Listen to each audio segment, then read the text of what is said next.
Thank you, Mr. Speaker, and I thank my right honourable friend for his answer. The UK's cultural offer, as we know, is world-beating, particularly through the performing arts projecting UK soft power across the globe. Whilst welcoming the progressive tax breaks for our incredible film industry, it would appear that our far-reaching high-end television offer has been left behind in the recent budget. Does my right honourable friend have plans to redress this deficit and ensure that the UK remains at the top of everybody's screens around the world? Well, no one knows more about high-end TV than my honourable friend, and whoever said politics was show business for ugly people was absolutely wrong in his case. But I will take away what he says and look at high-end TV as a potential future budget measure. Tim Farron. Thank you, Mr. Speaker. The Chancellor will be aware of the award-winning film The Windermere Children, which talks about the legacy of those Jewish children who survived the death camps in Central Europe and made a new life for themselves on the banks of Lake Windermere at Troutbeck Bridge. For the last several years, there's been an ongoing exhibition to their legacy at Windermere Library, and now we look to build a lasting memorial alongside a rebuilt Lake School at Troutbeck Bridge. Would you be interested in meeting with the families of the Windermere children and those behind the new build and the provision of a new lasting memorial to those their legacy at Windermere at some point in the foreseeable future? Well, I have to say it's a very tempting offer, and I will certainly see if my diary permits me to do that. But it sounds, I haven't actually seen the film he talks about. I have seen a film on a Holocaust theme called Zone of Interest, which is a remarkable British-led film, which I thoroughly recommend him seeing, but I will certainly see if I can visit him in his constituency. Sean Moore. Number 2, Mr. Speaker. With permission, Mr. Speaker, I'd like to answer this with question number 24. The economy is beginning to turn a corner after a series of unprecedented shocks. Inflation has more than halved, GDP grew in January, and the economy is on a path to long-term growth. John Morrow. Speaker, the economy has grown at a snail's pace under the Tories, but that snail is still 30% faster nationally than in the North East, despite our strengths in clean energy, manufacturing, science, health. On average, my constituents are £11,500 worse off than if the economy had grown at the same rate as under the Tories. So is it any wonder that the Public Accounts Committee found that there's no compelling evidence of levelling up? And isn't a vote for the Tories a vote for continued economic failure? Chancellor. Well, it is not, because we've grown faster than Spain, Portugal, France, Italy, Germany and multiple other countries since 2010. But with respect to the North East in particular, she's absolutely right to say our vision is to spread growth into every corner of the country. And that's why in the last 3 months alone, both the Prime Minister and I have been to the Nissan factory in Sunderland to mark their decision to make 2 electric car models in the UK. And just last week we went to announce the opening of a new massive film studio in Sunderland, which will bring over 8,000 jobs to the North East. Clive Lewis. Thank you, Speaker. According to the LSE Grantham Research Institute, the government's current programme for investment to mitigate the worst effects of climate change will see the climate change damage to the UK still increase from 1.1% of GDP to 3.3% by 2050 and then 7.4% of GDP by the end of the century. Now, to put that into context, that's the entire social care budget for the United Kingdom, around about 25 billion. And the Climate Change Committee has said that the current approach to adaptation falls far short of what is needed. So has the Treasury made any attempt to assess the costs to GDP, public finance and jobs of failing to invest for climate adaptation? Well, we listen very carefully to what the Climate Change Committee says, and we are absolutely committed to net zero. In fact, it was a Conservative government that passed the law requiring the government to be committed to net zero, and he will know that we have become just the first major industrialised country to have decarbonised by more than 50% since 1990. With respect to the costs, I would just say to him we are also mindful of the economic opportunities, which is why we are investing billions of pounds in our clean energy transformation. Sean Leverhill. My right honourable friend will be aware that my constituency has Cambridge to the north with fantastic new industries, Johnson Matthey and Royston in my constituency at the forefront of hydrogen, pharma companies to the south, and of course some of the best film studios in the world in Hertfordshire. Is he consciously trying to back these successful industries for the future so that our children and grandchildren have fantastic opportunities for the future? Well, I thank my honourable friend, and that is absolutely what we are trying to do. And film and TV is a very good example. It's really now become an offshoot of the technology industry, and films like Barbie that were filmed in Hertfordshire look all Californian sunshine, but actually they can withstand the British rain because of the use of high-tech devices that simulate Californian sunshine, even in his constituency. But that is absolutely our plan, and we will stick with it. Jim Fuller. Speaker, in response to COVID, this government introduced the furlough scheme and delivered and funded the world's first vaccine. In response to the energy price spike, this government introduced comprehensive support for families. The OBR, so beloved of the shadow of a chancellor, in their long-range forecast from 25 to 28, showed GDP increasing every year, GDP per capita increasing every year, average earnings increasing every year in real terms, productivity increasing in real terms. So does the Chancellor agree with me that when the Shadow Chancellor says we face this 1979 moment, she's right? A choice between the Labour Party still in hock to their union bosses and a Conservative Party committed to growth.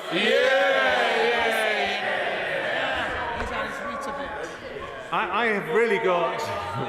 I've got nothing to add to his brilliant list of statistics except to quote another independent organisation, the International Monetary Fund, that says that in the next 5 years, this country under Conservative leadership will grow faster than France, Germany, Italy or Japan.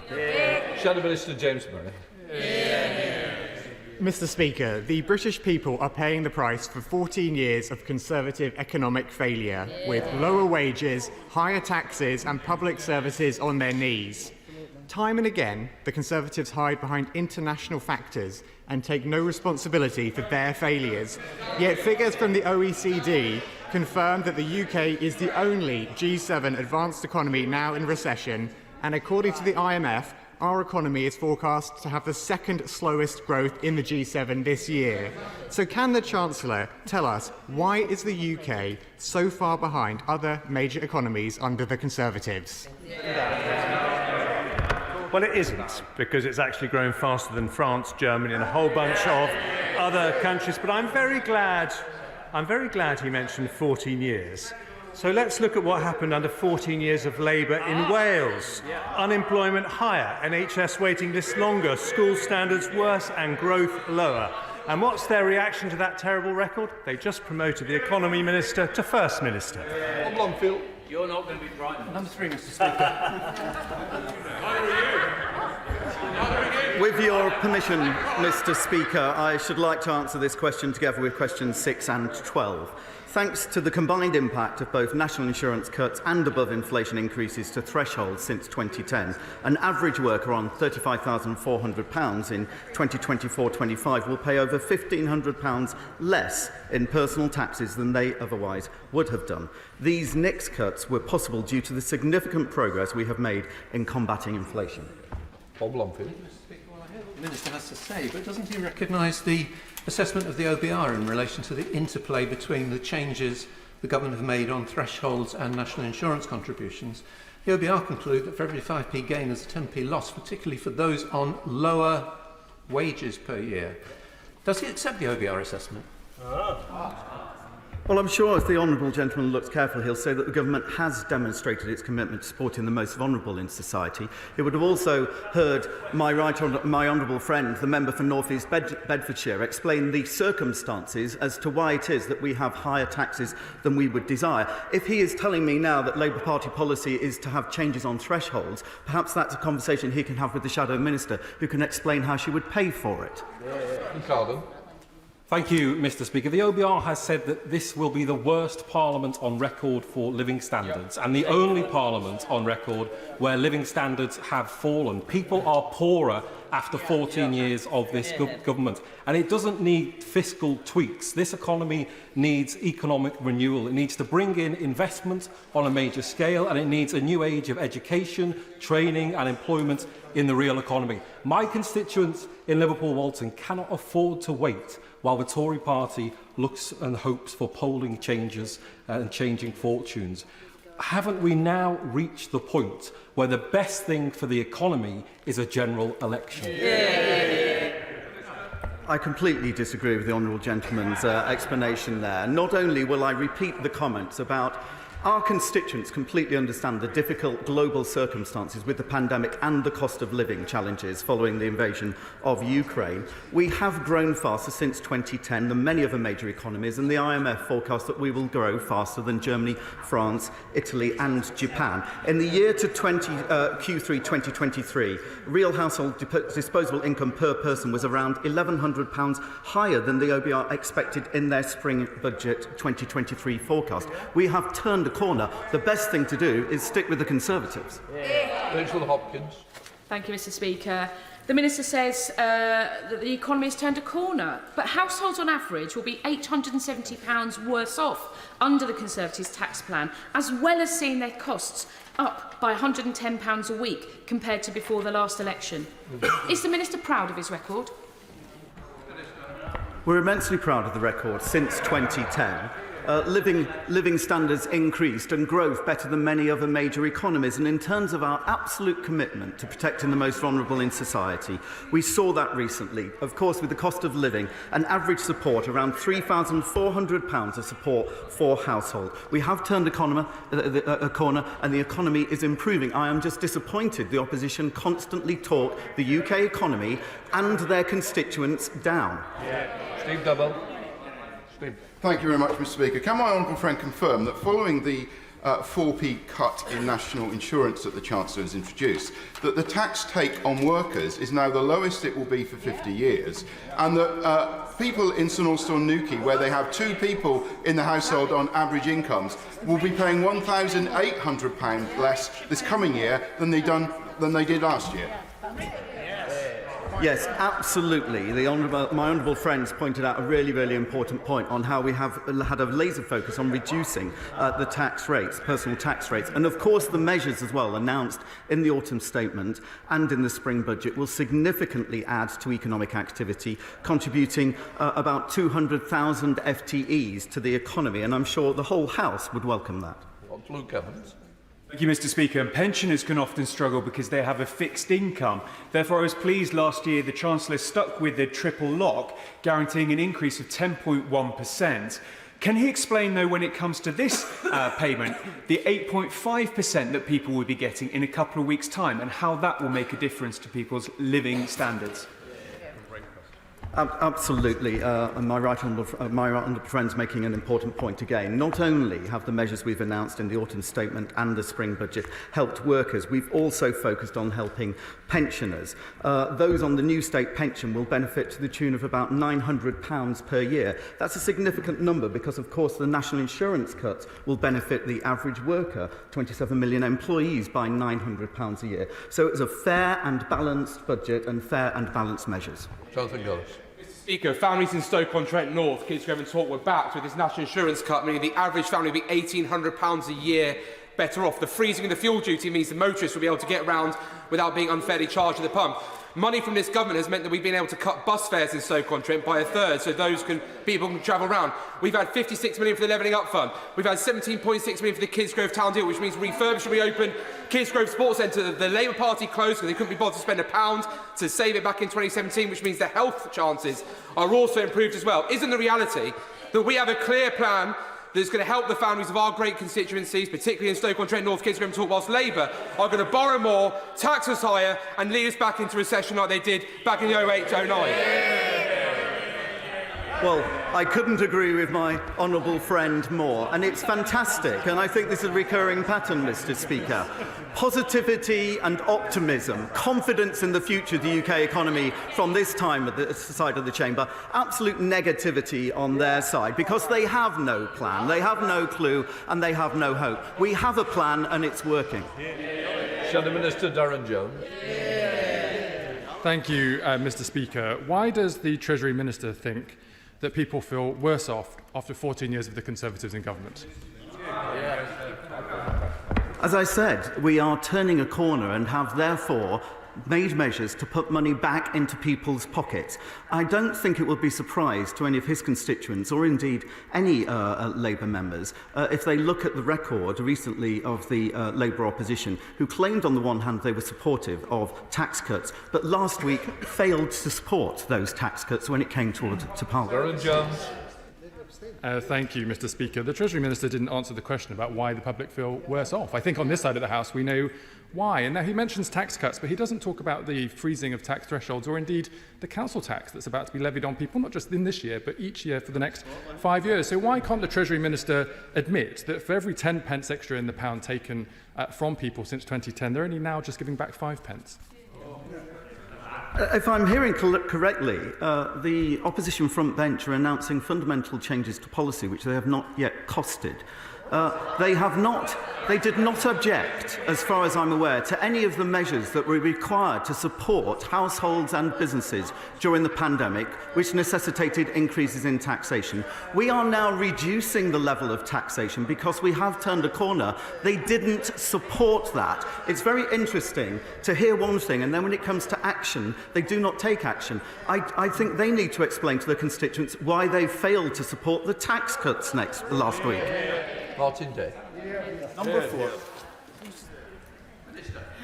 Thank you. And with your permission, Mr. Speaker, I'd like to answer this question together with questions number 11 and 17. As a result of decisions at the spring budget, the Scottish Government is receiving around £295 million in additional funding in 24-25 through the Barnett formula.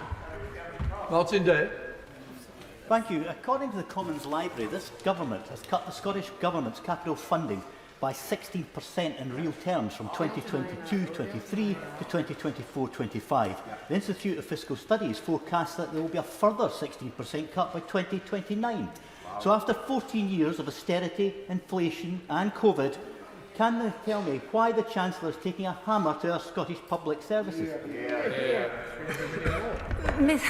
Mr. Speaker, the honourable gentleman is aware that the block grant has been going up in real terms. He will also be aware that the Scottish Government can switch resource to capital unlimited amounts if they choose to do so. He will also, I'm sure, be aware that the Scottish Government can borrow up to £400 million in capital each year if they so wish. Deirdre Brock. The Tories have failed to invest in our public services and high-growth industries, dragging the nations of the UK into recession and increased income equality. The UK government continues to impose hard cuts to public services, with the Commons Library finding that the Scottish block grant will in fact have fallen every year in real terms since 2020. And yet UK government ministers continue to deny that fact. Firstly, does she understand what real terms actually means? And can she tell us if she actually sees the devastating impact this is having on public services? Just to be absolutely clear, Mr. Speaker, the Scottish Government's TDL spending review settlement is growing in real terms over this Parliament by over 1% a year on average. Alan Brown. Thank you, Mr. Speaker. Obviously, she doesn't understand what real terms means after all. Analysis by the Institution of Civil Engineers shows that multiplier effect for every £1 spent, the construction industry brings in an additional £2 of spend. So this means that the real terms cut to the Scottish Government's block grant for capital by £1.6 billion over 2 years further deprives the economy of a wider £3 billion. So why does this government think it's okay to decimate infrastructure spend in Scotland?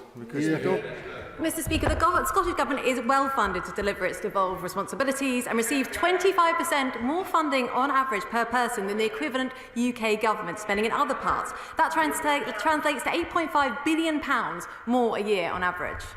SNP spokesperson Drew Henry. Thank you, Mr. Speaker. Of course, consequentials have consequences. Yes. The Chancellor's budget announced £20 billion worth of cuts for the public service, some 13% cuts for some departments, and that defies logic. The public sector is crying out for funding, yet his choices, if implemented, will lay waste to them. So does the Minister agree with the IFS that said it would be genuinely surprising if his plans could be carried out, or the Institute for Government, these spending plans will be impossible to deliver, or the Resolution Foundation that said they were fiscal fantasy? Mr. Speaker, over the next Parliament, our plans are for spending to go up in real terms. I want to be absolutely clear about this. Equally, spending has gone up in real terms over this Parliament too. And he would have noticed at the beginning of this answer, I explained that you're getting £295 million extra this year through Barnett consequences. Thank you, Mr. Speaker. No wonder the Institute for Financial Studies say that there is a conspiracy of silence from both the Government and the Labour Party over the scale of these cuts. As a percentage of UK spending, the Scottish Block Grant is set to fall to its lowest ever level under devolution, dwarfing his other plans. For Scotland, the Commons Library figures show capital funding falling by 16% over the next 2 years. He's already confirmed that the Scottish energy sector is the biggest loser from his budget and is doubling down. Why is this government, why is this Chancellor trying to be the new Hammer of Scots? The only area where I would agree with the honourable gentleman is I would love to know what the Labour Party spending plans are for the next Parliament, and perhaps they will enlighten us this evening. But I will repeat what I said at the beginning. On capital, you have unlimited ability to switch from resource spending to capital spending. That is a choice that your Scottish Government has. Abdul Khan. Question 5, Mr. Speaker. Good morning, Mr. Speaker. With permission, I'd like to answer this question together with question number 15. The Government continues to tackle regional economic inequalities and level up the United Kingdom. The Government is empowering local leaders through a range of devolution deals, regenerating places across the country and investing in vital infrastructure. Carl. Mr. Speaker, in response to this month's budget, the Director of IPPR North has said the budget is the government's admission that it has given up on levelling up this Parliament, despite there being much left to do. Delivering on the government's levelling up commitments would mean my constituents would benefit from reduced social welfare dependency, increased earnings potential, and improved health and well-being. So does the Minister not think my constituents and all citizens outside of London and South East deserve the benefits that come with economic prosperity? Mr. Speaker, we are committed and delivering on levelling up across the country. Median pay growth has been higher in every region outside the London and South East under this government. And in his constituency, I can tell him that he's receiving £19 million from the levelling up round 1, 20 million levelling up round 3. We've announced a Greater Manchester Trailblazer devolution deal and a Greater Manchester investment zone. This will bring more jobs and prosperity for all of his constituents. Kim Johnson. Thank you, Mr. Speaker. I've heard ministers this morning, and I must be living on an alternative universe. Liverpool has some of the most deprived wards in the country, experienced poverty and destitution in the last 14 years as a result of austerity. 300,000 have accessed the Household Support Fund, and while we are a resilient city, we will continue to support those households. So can the Minister explain what safety net will be put in place to support those in poverty and destitution when the Household Support Fund ends in 6 months' time? Well, she's right to highlight the fact that we've extended the Household Support Fund for the most vulnerable. This is on the back of £96 billion of support during the energy crisis, nearly £400 billion support through the global pandemic. But I would just point out to her that the fundamental difference between this side and her side of the House is that we believe the best route out of poverty is through work, and this party is increasing employment.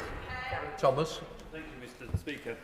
Across Cornwall and the Isle of Scilly, most jobs are supplied within very small businesses. Many of them fall below the VAT threshold. And so in terms of economic inequalities around the region, will the increase to 90,000 for the VAT threshold is very welcome, but the threshold being that low and also the kind of cliff edge effect of going from 0 to 20% has a chilling impact on growing small businesses and providing all year round jobs. Will the Minister consider addressing some sort of taper to the 90,000, but also increasing that further to maybe go in the region of 120,000 or so VAT threshold? Thank you, Mr. Speaker. Well, Mr. Speaker, he's right. We increased the VAT threshold for small businesses. This will affect and impact and benefit 28,000 businesses across the country. We feel that the £90,000 threshold strikes the right balance between managing public finances sustainably as well as supporting businesses, but we keep these things under review, as he knows. Stephen Crow. Thank you, Mr. Speaker. The Port of Milford Haven in my constituency has been right out in front, taking the lead in investing in and showing how decarbonisation can boost the economy of Wales and reduce inequality. Yesterday, they were told that their bid to the government's FlowMist port funding scheme had been rejected out of hand. So could I ask my right honourable friend whether he would ask his good friend, the Chancellor of the Exchequer, to meet with me to talk about the important work being done at the UK's leading oil and gas port and how the UK government can support those efforts financially? Well, Mr. Speaker, FlowMist is an incredibly important scheme for improving and enhancing our ability to expand floating offshore wind. We are a huge supporter of his constituents and the whole of Wales. If the Chancellor cannot meet with him, I would be very happy to do so. Good morning, Mr. Speaker, and thank you. Question 7. The Government, Mr. Speaker, will raise the point at which child benefit is fully withdrawn to £80,000 from £60,000 and will raise the high income child benefit charge threshold to £60,000 up from £50,000 from the 6th of April 2024, taking 170,000 families out of paying the charge. Overall, Mr. Speaker, these changes mean almost 500,000 hard-working families will gain an average of £1,260 towards the cost of raising their children. Thank you and good afternoon, Speaker. These changes are welcome and mean that more Lincoln families will receive more support from governments, as I told the Minister in Lincoln on Friday.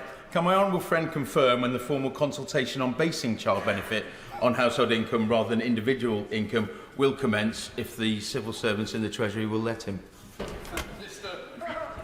Well, I thank my honourable friend. It was a pleasure, as always, to meet him in his constituency on Friday, where we discussed this matter and indeed many others. The Government will launch a consultation in due course on how to end this unfairness by administering the HICBIC on a household rather than individual basis. Doing so, of course, would require significant reform to the tax system, as our tax infrastructure does not currently have a mechanism to consider household income. But the Government plans to end the unfairness for single earner families in the child benefit system by administering the HICBIC on a household rather than individual basis by April 2026. Jim. Thank you very much, Mr. Speaker. Can I thank the Minister for that? Minister, child benefit income is an integral part of how families judge and make their monies last through the whole week. So if there's going to be any changes which will reduce that in any way, is it the Minister's intention to ensure that those who have questions or difficulties or have some concerns, that their concerns and their wishes will be taken on board? It's really important that those who are going to find financial changes can cope with the changes that come. Yes, I thank the honourable gentleman. And because of the complexities involved, of course, that is precisely why we will be having the consultation. And I'm sure his views and those of his constituents will be warmly welcomed in that. Bench. Number 8, please, Mr. Speaker. Mr. Speaker, Autumn Statement 2023, the Chancellor set out ambitious growth packages designed to boost business investment. This includes making full expensing permanent, a tax cut to companies of over £10 billion a year to ensure we're one of the most generous capital allowances in the world. With further growth-enhancing measures set out in the Spring Budget 2024, the OBR estimates that government policy announced at the past 3 fiscal events is expected to increase the size of the economy by 0.7% by 2028-29. Sam Bench. Like my honourable friend, the member for St Ives, I too was delighted to see the increase in the VAT threshold from £85,000 to £90,000 in the budget, which will help small businesses invest for the future, like the Two Doves Cafe and gift shop in Overton, which is popular with both people from Clwyd South and North Shropshire.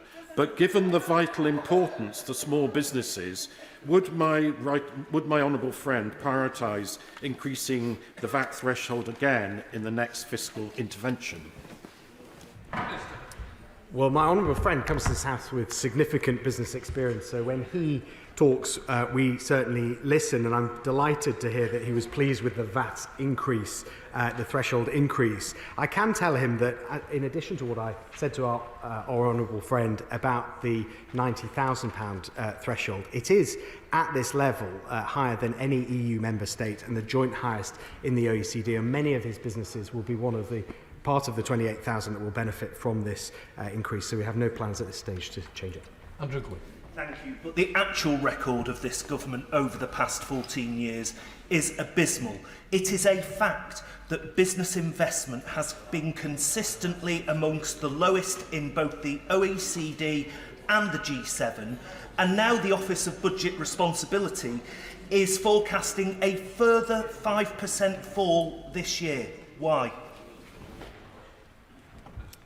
Mr. Speaker, if you look at the facts of what we are announcing as part of every fiscal event, going back the last 3, we are enhancing our business environment, our business investment environment for international investors. If you look at FDI stock, we are the second highest FDI stock in the world. We have some of the best universities in the world which are attracting businesses. We have announced full expensing, which is a 10 billion a year tax cut. We have the lowest corporation tax in the G7.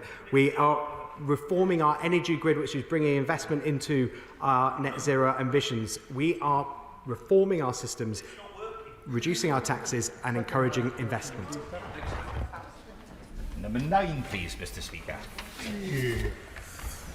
Thank you, Mr. Speaker. I recognise it has been a very challenging time for Safe Hands customers. The honourable member will be aware that the FCA, as the independent regulator of the funeral plans sector, is responsible for dealing with specific cases. However, the Treasury and the FCA have worked very closely throughout the process of bringing the sector into regulation, as well as during the implementation of the new regulatory framework. Smith. Mr. Speaker, my experience of the FCA and the Safe Hands funeral plan fiasco is that they took 6 months to reply to my FOI request and pleaded commercial confidentiality to key questions. And despite being warned, the Treasury failed to support consumers moving from an unregulated sector into regulation. It appears to me that the Treasury missed opportunities to support consumers and is still shuffling its feet. Mr. Speaker, at least 47,000 people are out of pocket to the tune of £60 million. They were trying to protect their loved ones from expensive funerals at the worst of times. So, will the Minister now consider an independent review of this matter? A constructive response is needed to ensure that Safe Hands victims can have confidence in a system which for too long has let them down. I share the honourable member's anger at how Safe Hand customers have been treated. The organisation, the business, is under criminal investigation by the Serious Fraud Office, and their administrators are bringing legal action against the former owner of the Safe Hands business. Now, in the Treasury, we do not believe that it's right to use taxpayer money to compensate consumers who lose out due to the conduct of unregulated firms. They were not within the regulatory perimeter at that time. Now, we've worked with the sector so that the 2 largest providers of funeral plans have agreed to provide significantly discounted replacement plans for the customers that have found themselves so badly treated. Chris Stevens. 10, Mr. Speaker. Thank you, Mr. Speaker. The rise of inflation caused by Putin's illegal war in Ukraine and subsequent energy price shock has put enormous pressure on households. Thanks to the work from the Bank of England and the government, the rate of inflation, as the honourable gentleman will know, is going down, with the OBR expecting it to be back to target next quarter. Thank you, Mr. Speaker. But since the disastrous Tory mini-budget of 2022, households are continuing to feel the squeeze and at the supermarket, with food prices continuing to rise and real wages falling for the longest unbroken run since records began. Food prices have now risen by 26% over the last 2 years. So when will the government listen to those of us who wish to follow Canada and France's lead to introduce a price cap on staple food items at the supermarket? Mr. Speaker, real wages are now happily starting to rise. As I said, the OBAR has said that inflation will be back to target next quarter. And I tell you, Mr. Speaker, what will not help with the cost of living is putting people's taxes up, as they are doing in the Scottish Government. Mr. Tulipson. Thank you, Mr. Speaker. The tax burden is at a record high. Wages are stagnant, rents and mortgages are up by hundreds of pounds, and food prices have gone up by 25%. The Resolution Foundation has confirmed this is the only parliament on record when living standards have fallen. Mr. Speaker, our constituents deserve better. So could I ask the Minister, when is she going to give the British public a chance to vote for change and call for a general election? Mr. Speaker, we've talked a lot today about the £400 billion of support that we put in during the pandemic, the £100 billion of support that we put in to support people during Putin's energy price shock. The Labour Party did not disagree with any of these things, and I think the Honourable Lady, in her heart of hearts, will know that we have to pay for that. At least I hope she does. We've had to take some difficult decisions, but because of that, the economy is turning a corner. We are able to reduce working people's taxes, and I hope that the Honourable Lady will bring it in herself and her party to actually support us in that endeavour. Dr. James Davis. Number 13, Mr. Speaker. With permission, Mr. Speaker, I'd like to answer this question together with questions 16 and 18. Small businesses drive our economy and we support them to thrive using levers across this government, whether it's through our small business rates relief by increasing the VAT registration threshold, providing relief such as the annual investment allowance, or through various programmes offered by the British Business Bank. Dr. James Davis. Thank you, Mr. Speaker. The Welsh Government is increasing the burden on small businesses by reducing retail, hospitality and leisure business rates relief from 75% to just 40%, despite the UK Government rightly extending this relief in England in the budget. And that means that businesses in my constituency, such as the Little Cheesemonger, Now to Bed, Presents with a Difference and Two Mundo, are all facing unsustainable business rates bills, with one business having to find an extra £35,000 a year for business rates alone. So what advice does the Minister have for small businesses in North Wales facing these onerous bills? Mr. Speaker, my honourable friend is right that at the autumn statement this government extended the retail, hospitality and leisure relief in England, a tax cut worth £2.5 billion for small businesses. I can tell him that the Barnett formula applies to allow the Welsh Labour government to offer similar relief if they want to, but it is disappointing, if not surprising, that when given the opportunity, Labour decide not to cut taxes for working people. Thank you, Mr. Speaker. Does my honourable friend agree with me that one of the best steps the government can take to support small businesses in Eastleigh, Hedge End and Botley is through a package of business rate reductions? And will he outline to the House the progress the government has made in this regard where desperately needed? My honourable friend is right. Business rate relief is a great way to support small businesses in Eastleigh and across the country. Our small business rate relief means that 1/3 of all properties in England already pay no business rates at all. We've frozen the small business multiplier, protecting over 1 million properties from a multiplier increase. And as I was just saying, we're supporting high streets with our retail, hospitality and leisure relief. Blake Drummond. Thank you very much, Mr. Speaker.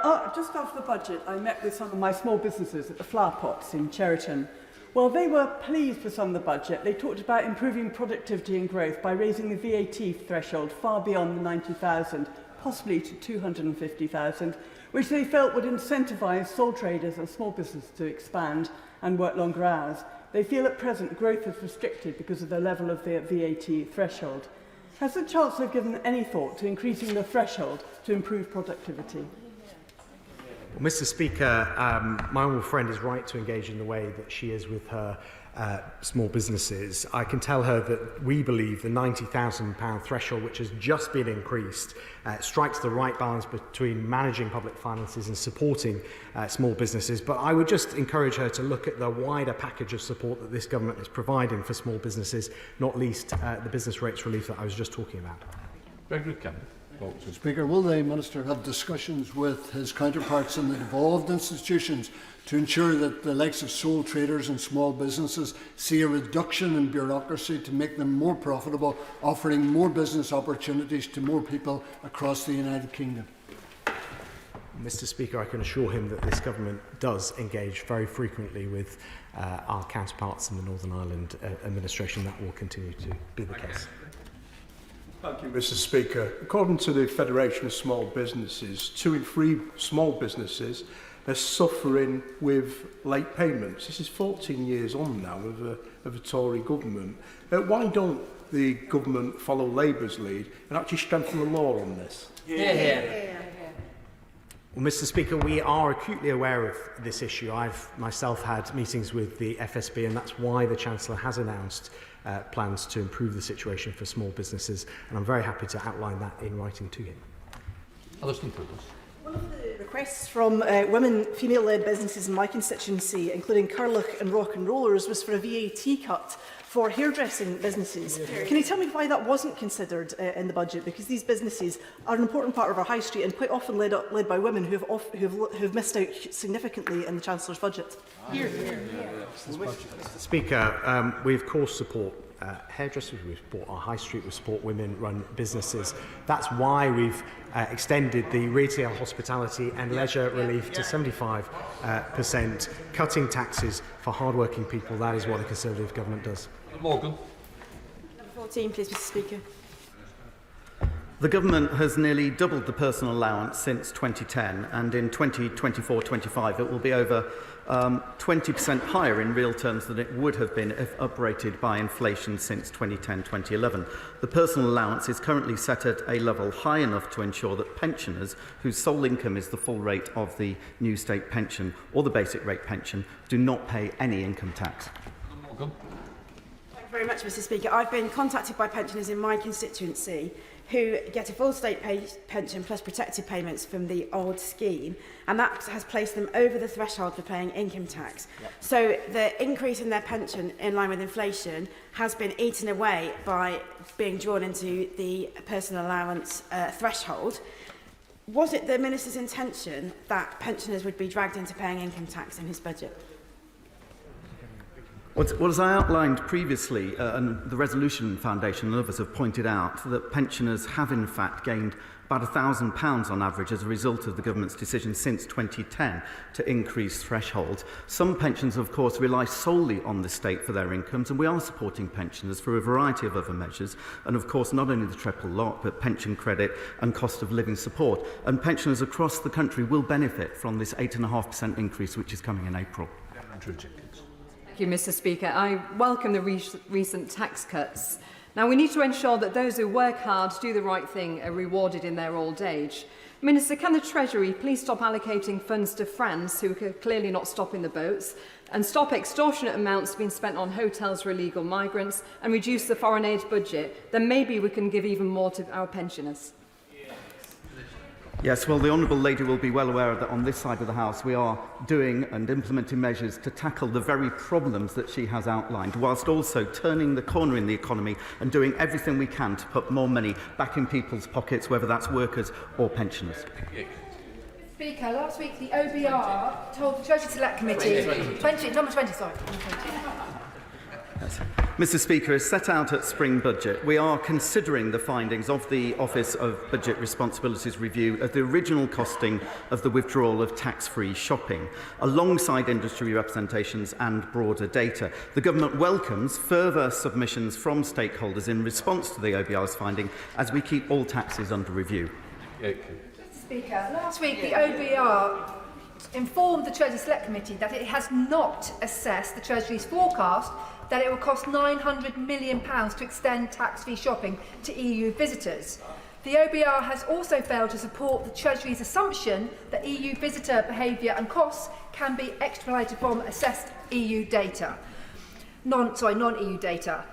The UK retail industry firmly believes it will cost as little as £50 million to reintroduce VAT tax-free shopping for tourists. As we mark English Tourism Week, isn't it time we had a full independent review of the Treasury's data on tax-free shopping. Can I thank my honourable friend's consistent championing of tourism, and in particular during English Tourism Week. It's actually not within the OBR's remit to consider the effect of alternative policies, and as expanding tax-free shopping to EU visitors is not current government policy, they have not therefore considered that. But the findings of the review will be very useful insights into the overall behavioural incentives of the policy, which will be relevant for both EU and non-EU populations. It's therefore right that the government takes time to consider the OBR's findings, along with other representations, and of course within the context of this broader data, as was announced in the budget. Topicals, Andrew Bridgen. Topical 1, Mr Speaker. Mr Speaker, with your permission, I'd like to update the House on living standards in the UK. The most recent data suggests that despite a tough couple of years caused by the pandemic and energy crisis, living standards will return to their pre-COVID peak next year, a full 2 years earlier than originally predicted by the OBR. They've risen by £1,700 a household in real terms since 2010, and this year's cut in national insurance will increase living standards by 1%. In other words, to coin a phrase, now is not the time to go back to square one. Andrew Bridgen. Thank you, Mr Speaker. Given that the Prime Minister has been forced to abandon his plans for an election on May the 2nd and could soon be facing a leadership challenge, does the Chancellor of the Exchequer believe that his budget landed well with the public, or even landed well with his colleagues on the government benches? Well, what I would say to the honourable gentleman who used to be an honourable friend is very simply that budget will mean the UK economy will grow faster than France, Germany, Italy or Japan in the next 5 years, and that is doing the right thing for the country. Anna Firth. Thank you, Mr Speaker. I'd like to thank the Minister for the opportunity to meet UK Finance yesterday, who told me and other MPs that the industry plans to roll out 225 banking hubs in the next 18 months. Given that in my constituency we have lost every single bank branch over the last few years, could the Minister tell me, or could he help me to make sure in Leon-C, where we have 250 retailers, we get one of those 225 banking hubs? I thank my honourable friend, and it's first of all important to note her consistent championing of this issue for her constituents, for which she deserves a huge commendation. In relation to the precise point that she mentions, it's important that the government doesn't decide about bank branches or banking hubs, but the industry does. But she has made her case very ably. I urge her to work with Cash Access UK and Link to make sure that she has the best chance of securing one of those new 225 banking hubs, as the industry has outlined in her constituency. We come to Shadow Chancellor of the Exchequer, Rachel Reeves. Thank you, Mr Speaker. After the budget, the Chancellor wrote to Conservative Party members telling them that the government planned to abolish national insurance. The Economic Secretary said that national insurance will vanish, and the Prime Minister said that it was his ambition to abolish it. So can the Chancellor confirm whether he asked the Office for Budget Responsibility to cost the government's unfunded plan to abolish national insurance contributions? Well, I'm very glad that she asked about national insurance cuts, because at first she supported them, then she abstained in the lobbies, now she appears to be against them, like the banker's bonus tax, which she was strongly in favour of and then strongly against, like £28 billion of borrowing, which she was strongly in favour of and then strongly against. Isn't the actual truth here that where Labour should have an economic policy, there is just a black hole filled with platitudes? The Chancellor did not even attempt to answer the question, but the chair of the OBR told the Treasury Committee the week after the budget that it was not a measure given to us to cost. Even the Chancellor's predecessor, who was sacked for his own kamikaze budget, said, and I quote, "If you're going to reduce taxes, you have to show at least partially where the money's going to come from." So can I ask the Chancellor, where will the money come from? Will it come from cuts to the NHS, the state pension and public services? Will it come from increasing taxes, including for pensioners, or will it come from increasing borrowing? Which one, Chancellor? Mr. Speaker, even Torsten Bell from the left-leaning Resolution Foundation said our argument that this was a mini-budget-style black hole was nonsense because we specifically said we wouldn't fund national insurance cuts from increasing borrowing or cutting spending on public services. But can I gently say to her that if she wants to put on the mantle of fiscal rectitude, where is Labour going to find literally billions of pounds to fund unfunded spending pledges from grid decarbonisation to NHS waiting lists? We all know what that will lead to, higher taxes like every Labour government in history. Thank you, Mr. Speaker. Topical number 4. St Mary's, Paddington, is a much-loved and much-used hospital in my constituency. And although it was taken off the 14 new hospitals to be redeveloped, I am delighted to be working with the honourable friend for Kensington and the hospital minister in the Lords to make the case with the Trust to ensure that it does get redeveloped. Could therefore the Chief Secretary to the Treasury please update the House on the time frame for government funding to be made available so that we can do the planning business case for the redevelopment? I commend my honourable friend and the honourable member for Kensington for their great work on this project. This appears to be a very compelling case, and I know the DHSC programme team are looking closely at this proposal right now. Thank you, Mr. Speaker. The Fife Whisky Festival took place in Cooper earlier this month and it was a great success. The industry welcomes the freeze and alcohol duty but notes it's only for 6 months. When will the government provide the longer-term consistency that the industry needs? Well, Mr. Speaker, our support for the Scottish Whisky Association, by the way, it was a pleasure to meet with them recently, is long-standing. If you look back at a series of fiscal events going back many years, we've either frozen or cut duty for Scottish whisky. We're representing the Scottish Whisky Association in trade agreements, and that support will endure long into the future. Jill Mortimer. In response to the spring budget, I've heard from constituents who feel they may have been forgotten. Now, I know that under Conservatives, the number of pensioners living in absolute poverty has been slashed by 200,000 across the country, and we have protected the triple lock. But please, can my right honourable friend remind me of all the steps his department is taking to support Hartlepool's pensioners so that at the weekend, when I'm on the doorsteps, I can tell them.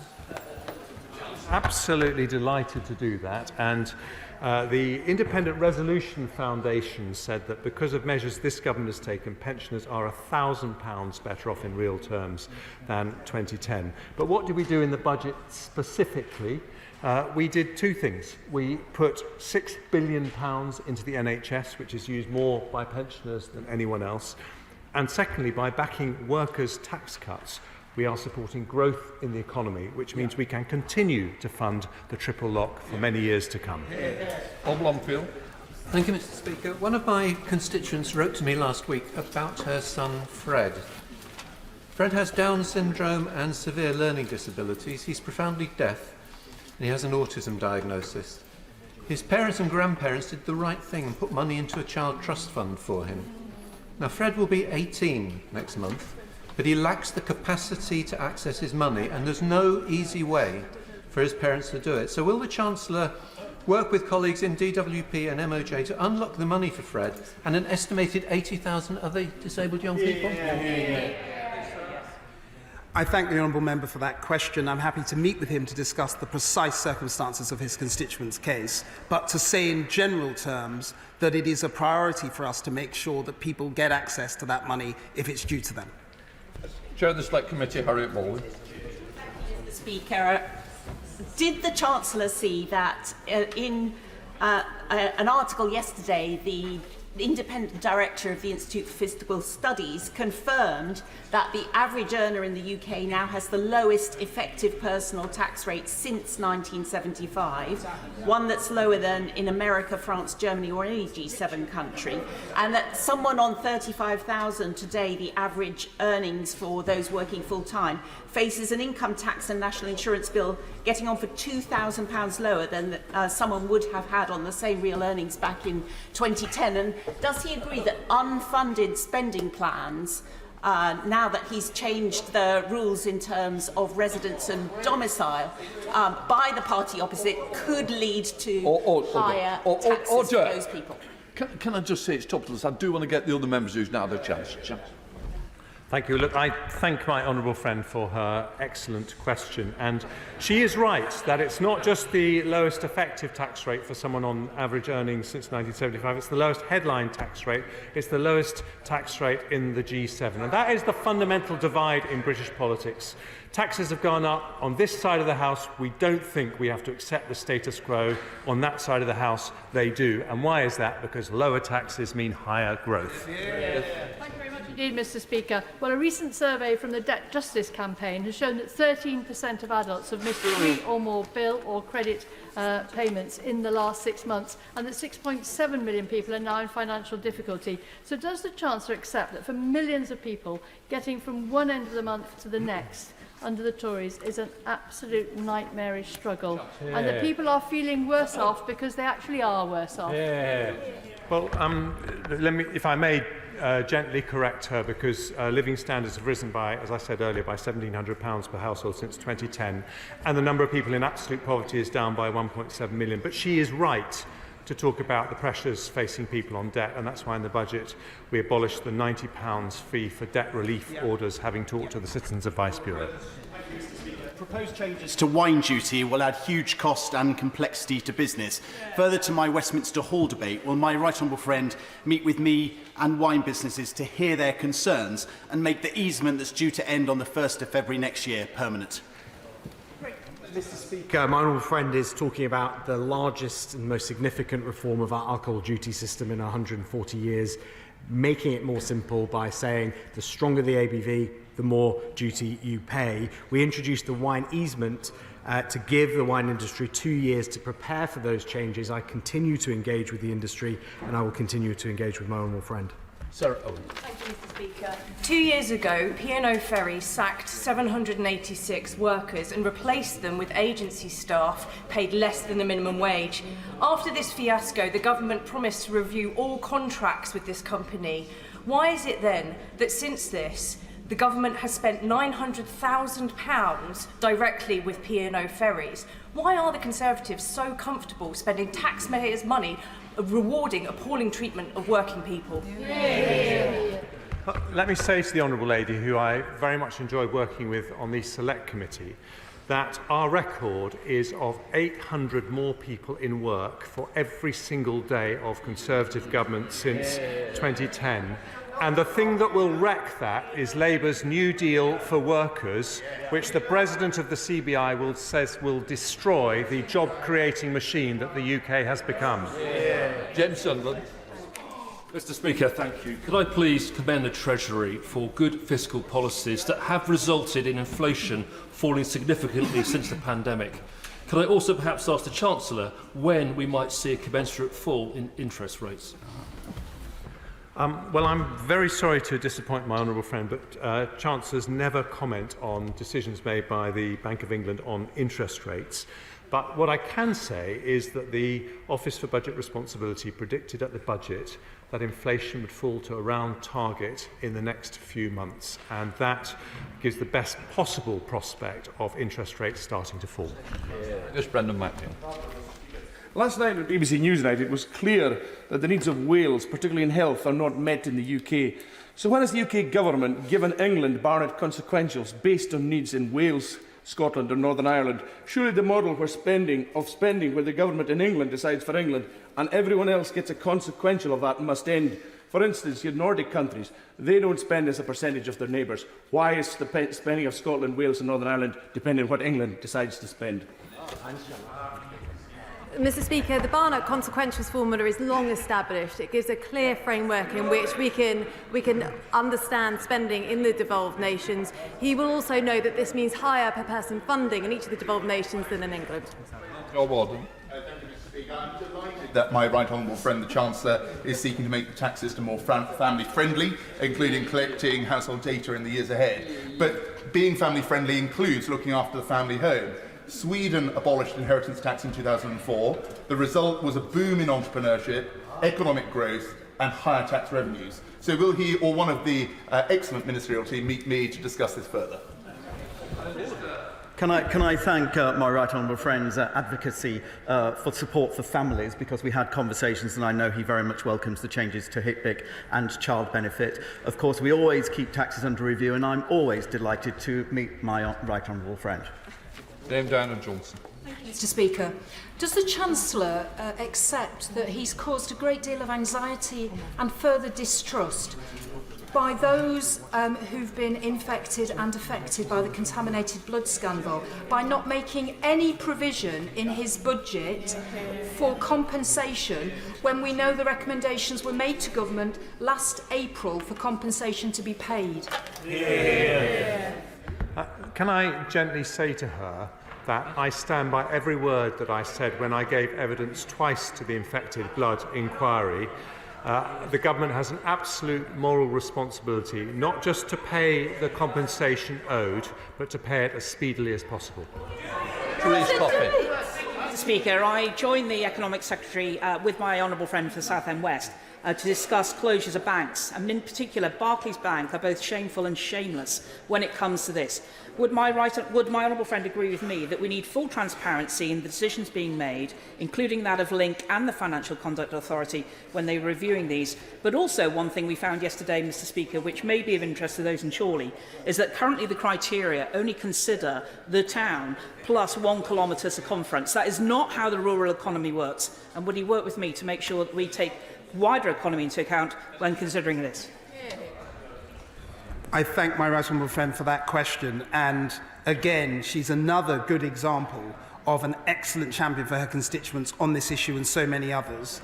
In relation to the precise point she makes, that she pointed out, it's right for the industry to work out how it's going to increase provision, adapt the criteria for rural areas, and I'll work with her on that to make sure that the banking hubs are rolled out in an equitable way to rural areas as well as more urban ones. We now come to the urgent question, but I'll let the front benches clear.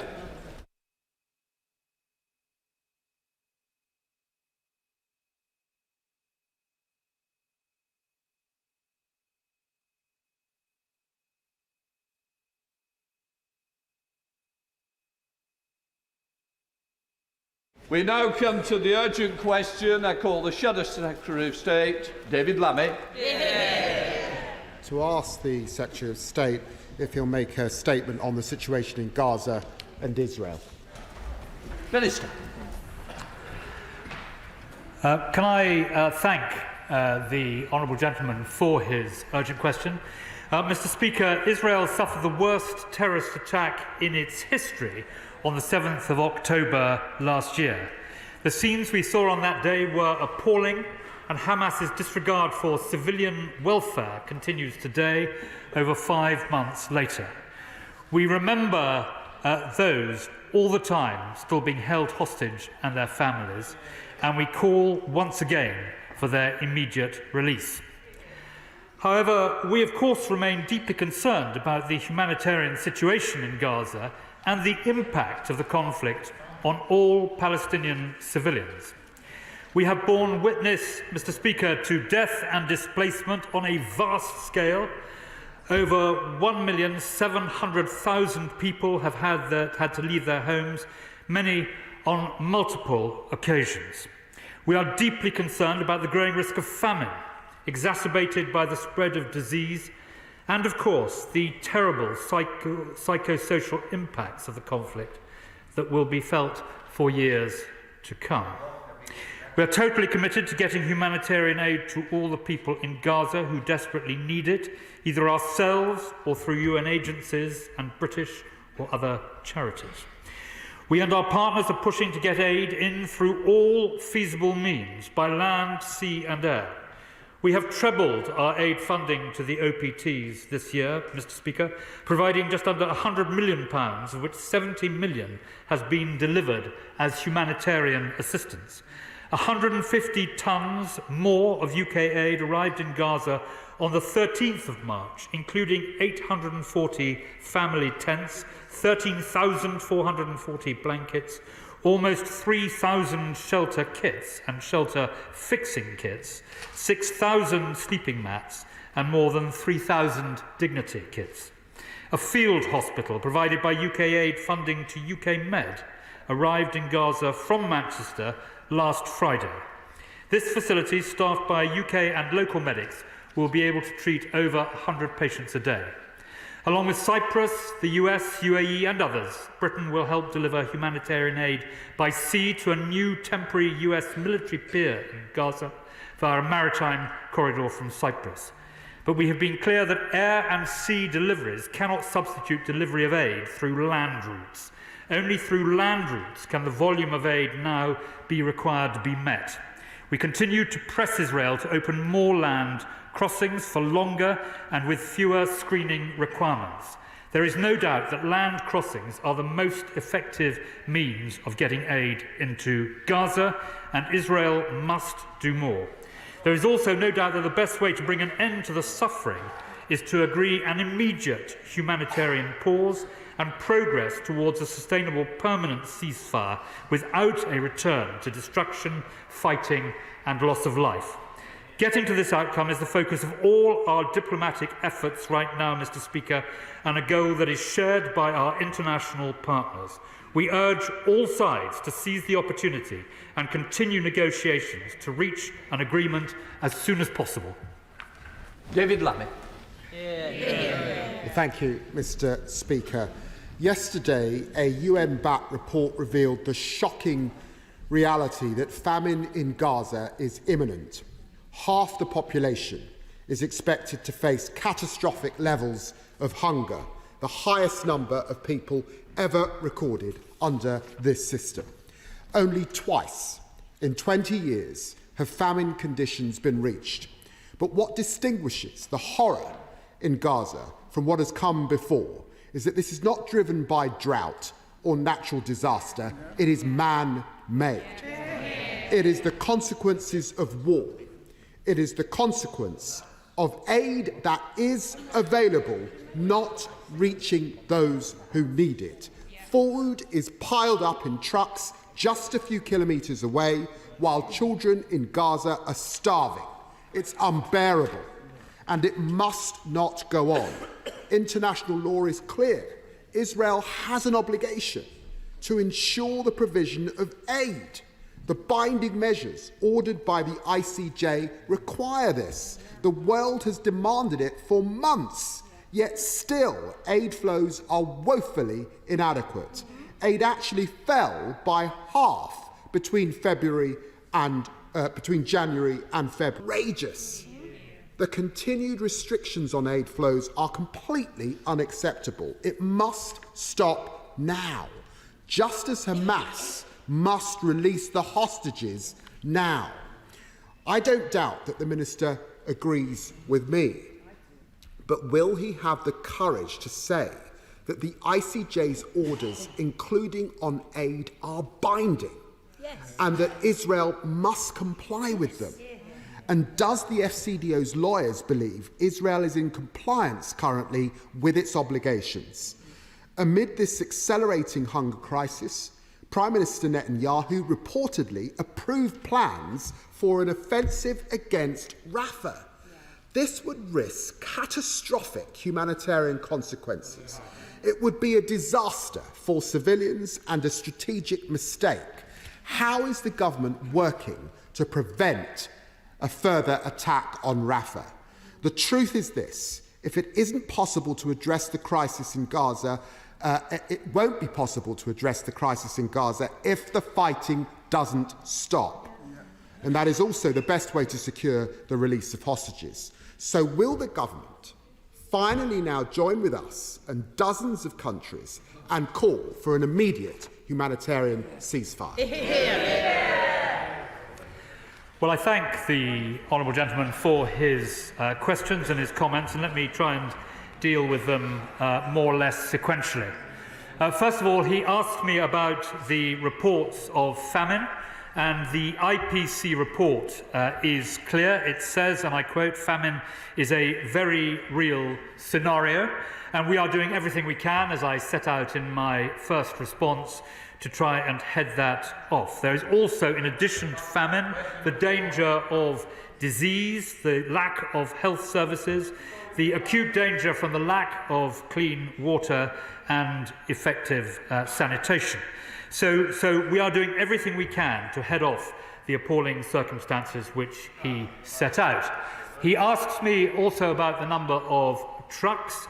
I can tell him that on Sunday 192 trucks did get in, but that is woefully short of what is required. It is more than got in March, which averaged 165 so far, and in February it was only 97. But he will be well aware that before the crisis, more than 500 trucks a day were getting in. He asks me about the ICJ. As everyone in the House will know, the ICJ judgment is binding. And in respect of the offensive against Rafah, the Foreign Secretary and the Prime Minister, and indeed all our allies, have consistently warned that an offensive against Rafah at this time would have the most appalling humanitarian consequences. May I finish by taking the point that he made again about a ceasefire. As far as I'm aware, the position of the Labour front bench is still the same as the position of the government, that we are calling for an immediate pause so that we can get the hostages out. So, Mr. Speaker, that we can get the hostages out and aid in, followed, we hope, by a sustainable ceasefire. And it is that, Mr. Speaker, that we are working towards. Chair of the Select Committee, Alicia Cans. Thank you, Mr. Speaker. Can I start by putting on record my gratitude for the Minister for Middle East, who made significant representations ahead of Ramadan to reduce tensions in Jerusalem, and particular access to the Al-Aqsa Mosque, which so far remains calm. The IPC report does make breathtakingly difficult reading, and the humanitarian situation is catastrophic, but it need not be. So can I ask that we please push harder on the Jordan land truck entry and make sure that is fully operationalised? And can my right honourable friend tell me when the House will be formally updated on whether Israel is demonstrating a commitment to international humanitarian law? Well, I thank her for her comments, and I will pass on her comments about my colleague, Lord Ahmed, the Minister for the Middle East. In respect of international humanitarian law, we are going through the necessary legal processes, which are complex, but I can tell her that as soon as we are in a position to update the House on what we have set out clearly before, we will do so. Spokesperson Brendan O'Hara. Thank you, Mr. Speaker. I take absolutely no satisfaction in saying that a month ago in this chamber I said that innocent people will die because of Israel's decision to prevent food getting to those who need it. So these reports of an imminent famine should surprise no one. We've all known that this deliberate man-made famine was coming. I've just returned from Al Arish on the Egyptian-Gaza border with the Foreign Affairs Committee, where we saw hundreds and hundreds of lorry loads of food and aid waiting for permission to get into Gaza. So let's be very clear about our language here. The people of Gaza are not starving. The people of Gaza are being starved. And does the Minister accept that there is no food shortage in the region?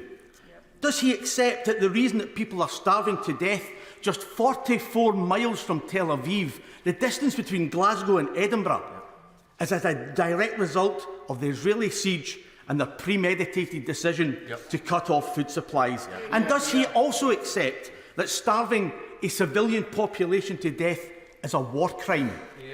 And finally, does he still believe that the UK is right, both legally and morally, to continue selling weapons to Israel? Well, on his final point, Mr. Speaker, he is well aware of the arms sale regime that Britain adopts.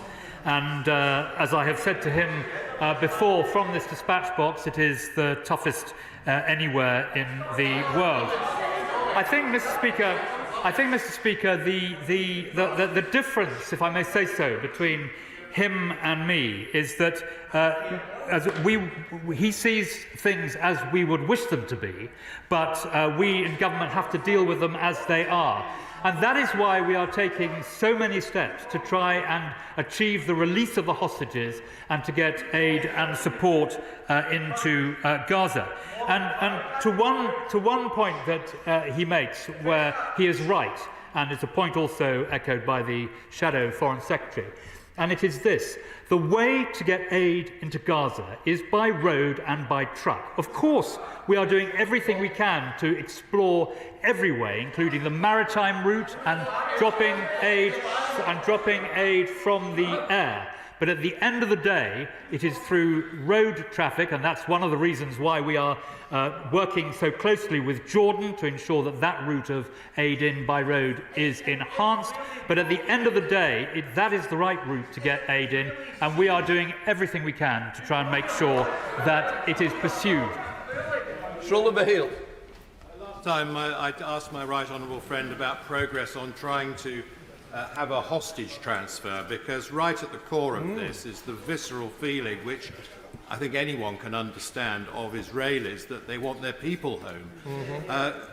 Has any progress been made, and would you like to just update the House on where we are with that? Good question. Well, I completely agree with my right honourable and learned friend, and that is why trying to get the hostages home and out of Gaza and trying to get food in, these are our two twin absolute objectives. And in an extremely difficult circumstance, Britain is certainly right at the front of of all countries, trying to achieve that.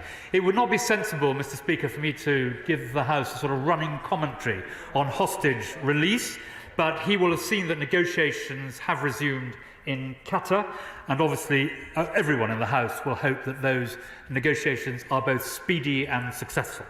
Richard Bagot. Thank you, Mr. Speaker. A new independent multi-agency investigation by the UN into an Israeli military airstrike on a residential compound housing an emergency medical team, including from Medical Aid for Palestinians, a UK charity, has found it most likely involved in a £1,000 US manufactured bomb fired from an F-16 jet. F-16s include parts supplied by the UK. So will the Minister today rule out conclusively that no parts supplied by the UK were used to bomb a compound housing medical staff from a UK charity? Minister. Well, the events that the honourable gentleman describes are appalling, and what the British government would say is there must be a full and transparent inquiry and examination into how those events took place. Percy. Speaker, it remains incredible that some people in this place can barely utter a word of criticism of the Hamas regime in Gaza, who themselves are being accused of stealing and hoarding aid. In terms of the operation in Rafah, the Israeli government is very clear that hostages are being held there, that some of those hostages are being subjected to sexual violence and to other abuse. Are we saying to the Israeli government that they have no right to go in to seek to rescue those hostages, or not? Minister. No, as my honourable friend knows, we have been absolutely clear throughout that Israel has the right of self-defence, and what he is describing is covered by the right of self-defence. And my honourable friend sets out eloquently the absolute blame for what has happened, the events on October the 7th perpetrated by Hamas, and once again he is absolutely right in making that context. Leila Brown. Speaker, we're talking as if famine is imminent, but the fact is that the UN reports 27 Palestinian children have already died from starvation and hunger. Joseph Borrell said that hunger shouldn't be used as a weapon of war, and I would hope the Minister would agree with him. Absolutely. We need that ceasefire immediately. We need it to get the hostages out, we need it to get aid in, and we need it to get all the killing to stop. My question to the Minister is simple. What we're doing isn't working, but there is one more thing we can do, which is to change how we vote at the Security Council. Will the UK stop abstaining and join the rest of the world in calling for that immediate ceasefire now? Minister. Well, Mr. Speaker, she speaks on these matters with both great knowledge and great sincerity, and I greatly respect what she says. The problem with calling for an immediate ceasefire is it may solve our consciences, but it is not deliverable because neither side, in this appalling brutality, neither side is willing to embrace a ceasefire. And that is why the policy of the British government is to argue in every way we can for a pause so that we can get the hostages out and get aid in, which can then lead to a sustainable ceasefire. And that is what we will continue to do, both, as she says, in all international fora, including at the United Nations. Kit Maltos.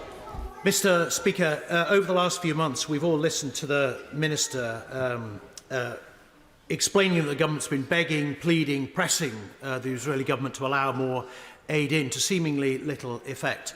So now, has he reached the conclusion that the Israeli government is willfully obstructing the entrance of aid into the Gaza Strip? And if so, that will presumably be a breach of the International Court of Justice's ruling and indeed international humanitarian law. So what will the consequence be of that conclusion? Minister. Well, I don't agree with his premise, because I don't think we are in a position to reach that judgment. But the point that he is making is that it is essential to get more food and aid and support and medicines into Gaza, and every day the British government is working intently to that end. Beth Winter. Famine is currently a reality, the highest hunger level of anywhere else in the world in terms of total numbers, all human-made, and a ceasefire is a requirement. Those are the words of the UN General Secretary and Matthew Hollingsworth, the Director of the World Food Programme country, and starvation is indeed being used as a weapon of war. Mr. Speaker, in Gaza, it is clear that Israel is engineering a famine of over 2 million civilians. And it is also clear UK diplomacy has failed. So the Minister must now indicate what action the government is going to take to escalate pressure to stop Israel's military assault, demand a ceasefire and ensure that emergency assistance is provided through UNRWA to those being starved to death. Minister. Well, Mr. Speaker, I think many people in Israel and elsewhere will find part of what she said profoundly offensive. And the point I would make to her is that she is right that the characteristics of famine are present in Gaza, as I set out in my earlier response, and that is why we are doing everything we can, together with our allies, to get as much food and support into Gaza as we possibly can. Sir Baitlow. Mr. Speaker, officials on the ground have stated that Hamas is appropriating or misappropriating as much as 60% of the humanitarian aid that's entering the Gaza Strip. And this is part of a long pattern of prioritising fighters, abusing aid to produce rockets, and using construction materials to build hundreds of miles of tunnels for its terror activities. So we know they do it, they've done it for years, and they're doing it now. Does my right honourable friend share my concern that Hamas is flagrantly disregarding the humanitarian needs of the people of Gaza, whilst Israel has been increasing the amount of aid going in exponentially? Minister. Well, I very much agree with my right honourable and learned friend that Hamas is using ordinary people in Gaza as a human shield. It is utterly repugnant, as well as completely against international humanitarian law, and like him, I condemn it. Florence Session-Lomé. Thank you, Mr. Speaker. Humanitarian organisations have been warning repeatedly that this would happen. A group of us met with them last week. When this conflict started, I met with Islamic Relief, who are based in my constituency. We've now ended up here, where we are seeing healthcare being attacked, systematically being degraded. We're seeing no safe zones left. We're told that famine is on the onset, and we're told that the number of people being killed keeps rising. Will the Minister finally please listen to the calls of members across this House, the international communities, the people working on the ground, and call for an immediate ceasefire and unrestricted aid? Minister. Well, Mr. Speaker, I have set out several times already today why calling for an immediate ceasefire may make us feel better, but is not a is not a practical resolution. And that is why there's no difference between the analysis that she makes and the NGOs in her constituency and mine. There's no difference between the analysis. The question is, what do we do about it? And that is why Britain, along with our allies, is continuously on a 24/7 basis, arguing and doing everything practical we can to get more food and support into Gaza. David Jones. Thank you, Mr. Speaker. My right honourable friend has mentioned the floating pier to be constructed by the United States. What assurances has he received that that pier will be used solely for the delivery of humanitarian aid and not, as has been suggested, subsequently repurposed for military use? Minister. Well, I think it is early days yet to see precisely how that maritime initiative will deliver.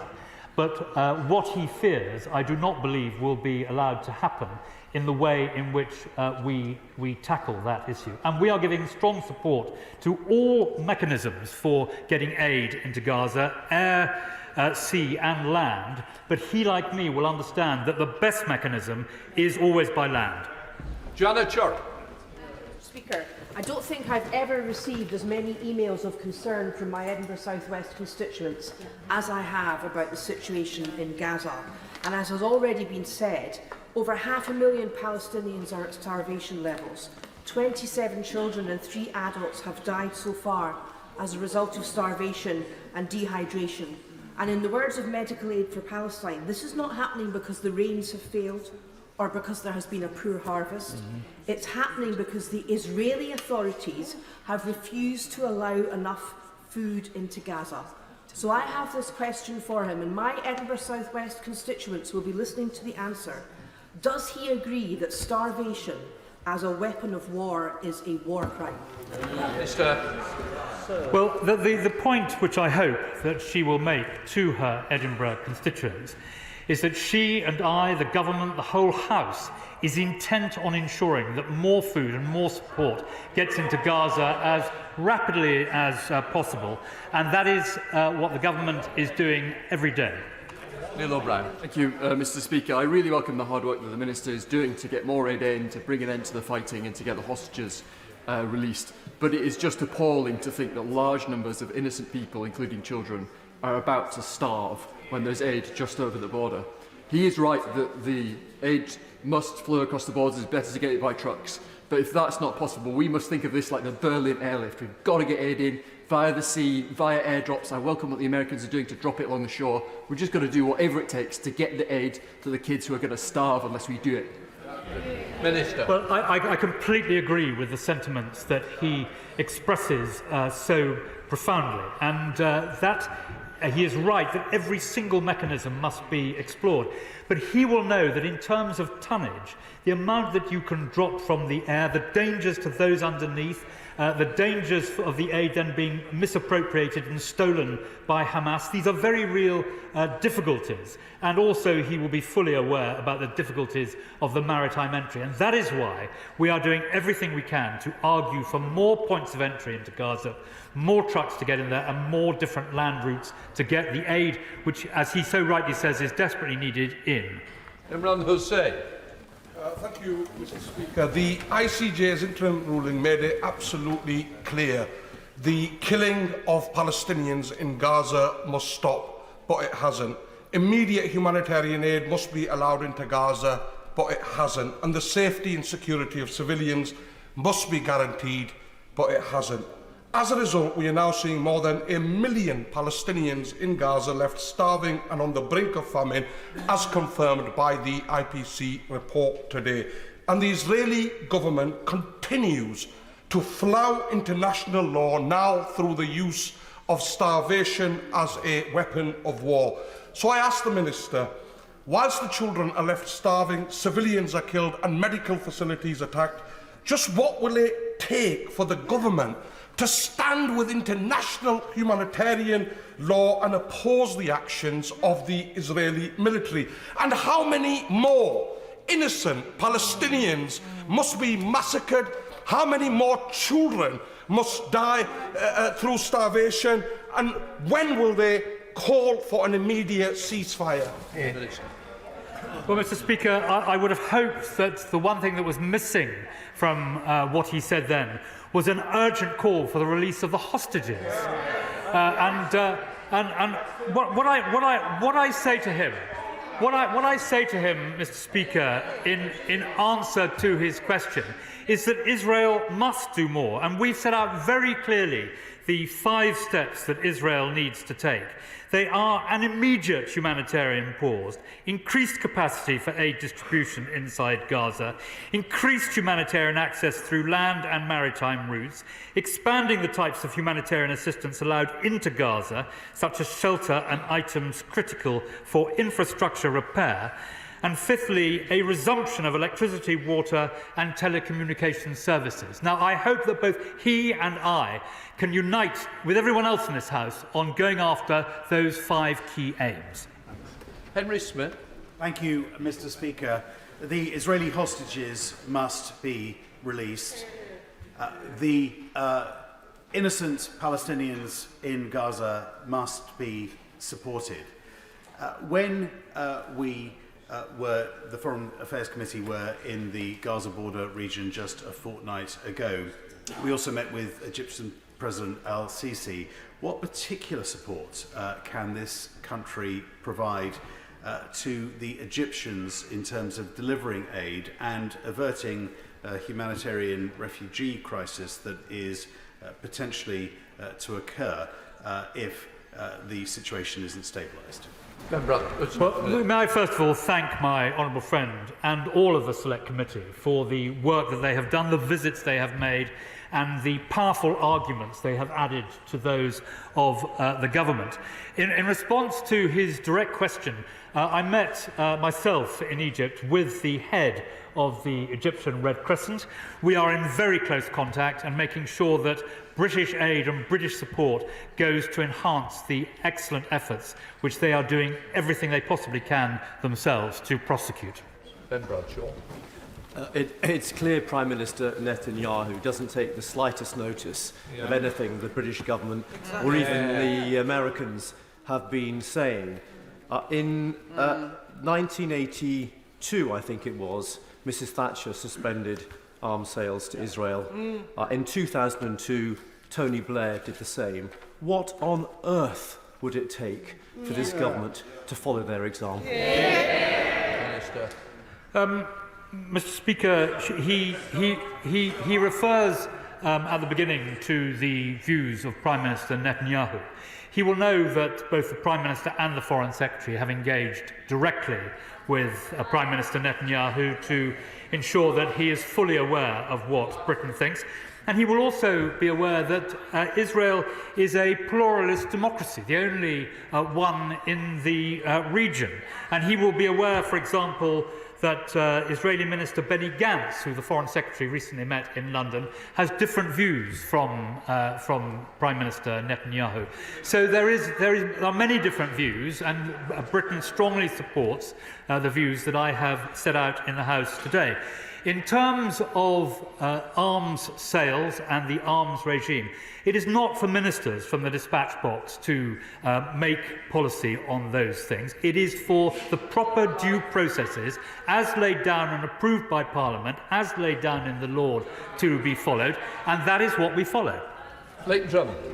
Much, Mr. Speaker. Given the impending famine in Gaza outlined by the IPC report, will the UK align with the EU, Sweden, Australia, Canada and many other countries by restoring funding to UNRWA as the most effective way to urgently and immediately scale up delivery of aid, food and medical supplies to Gaza? Minister. Well, I thank my honourable friend for her question. As she knows, we are expecting the report from the Office of Internal Oversight Services in the United Nations, and indeed the interim report from Catherine Colonna, the former Foreign Minister of France, tomorrow. And we will read it with very great interest. Catherine Colonna is working together with the Raoul Wallenberg Institute of Sweden, CMI in Norway, and the Danish Institute for Human Rights. And we hope that her report will show a roadmap by which funding to UNRWA by Britain and by many others can be restored. But she will equally be aware that UNRWA is fully funded now for some months hence, and that British funding is fully paid up until into the next financial year. Williams. Thank you, Mr. Speaker. It's estimated that people in northern Gaza have gone entire days and nights without heating at least 10 times in the last 30 days. Lord Cameron has said that UNRWA was the only body with a distribution network in Gaza. Now, he referred to the report which is available hopefully tomorrow. Will he assure the House that the UK government will take a decision on resuming funding as soon as possible, at least before the end of this month, which is only 12 days away? Hear, hear. Minister. I cannot give him a precise timetable, but I can answer yes to his question about it being done as soon as we think it is possible to do so. Mark Pritchard. Every life matters, whether Muslim, Christian, Jewish, or indeed other faiths or no faith. And at the centre of this crisis, a crisis, by the way, that started on the 7th of October, unprovoked attack by Hamas on innocent civilians. But nevertheless, at the centre of this crisis, whatever people's faith or lack of faith, are children and women and men and the vulnerable, suffering right now as we go off to our lunch or go off to our afternoon tea, whatever it might be. And the Minister will know that I have been supportive of the government, and I will continue to be, but I hope he will note a change in tone, and that is that there's an estimate, the figures vary of course, of 30,000 civilians being killed in Gaza, to 10,000 roughly Hamas terrorists being killed. If it is true that there are 10,000 other terrorists hiding in Rafah, despicably amongst the civilian population, making it difficult to deliver aid, but if there are 10,000 there, are we likely to see another 30,000 civilians killed in order that Israel can find those terrorists? And what is the British government's position? Is that something he would support? Well, the awful symmetry which he sets out is certainly one which no one wants to see. But the point he makes so eloquently earlier in his question, setting out the views and feelings which he holds, I think are widely reflected across the House, and I agree with him. Thank you. Kim Leppard. Thank you, Mr. Speaker. With half the population of Gaza at risk of imminent famine, described by Melanie Ward of Medical Aid for Palestinians as meaning starvation, destitution, acute malnutrition and death, does the Minister agree that all available aid corridors must be opened without delay and there must be an immediate ceasefire to enable food, water and urgent medical supplies to reach over 1 million people in desperate need? All hostages must be released and this living hell must end. Minister. Well, I agree with virtually everything she has said, but she will be aware from what I have said today and on previous occasions that calling for an immediate ceasefire is not, in the opinion of the British government, a practical proposition. And that is why we continually argue for a humanitarian pause so that we can get the hostages out and food in, followed by a sustainable ceasefire. Sarah Brittle. Mr. Speaker, yesterday the Israeli Prime Minister vowed to press ahead with the assault on Rafah, despite warnings from the international community. The prospect of millions in Rafah, only there anyway to desperately escape from conflict to the north, being subjected to further suffering is intolerable. Can the Minister update the House on what work is going on with our international partners to make clear these concerns to the Israeli government, whilst continuing to press Hamas to release the hostages? Minister. Well, I'm grateful to her for her call for the release of the hostages. In respect of any military operations in Rafah, may I draw her attention to the words of the Foreign Secretary and of the Prime Minister about the terrible dangers and loss of life and humanitarian consequences of that. And she, like me, and everyone else, I hope, in the House, will be hoping that no such operation goes ahead. Clive Bedford. Mr. Speaker, I have no problem condemning Hamas, but equally I have no problem condemning the use of starvation as an act of war. Now, Israel has control on the ground in Gaza enough to oversee the distribution of aid and to make sure it gets to the people who need it most. So as the occupying force, does the government agree that Israel has a legal duty to oversee the distribution of that aid? Minister.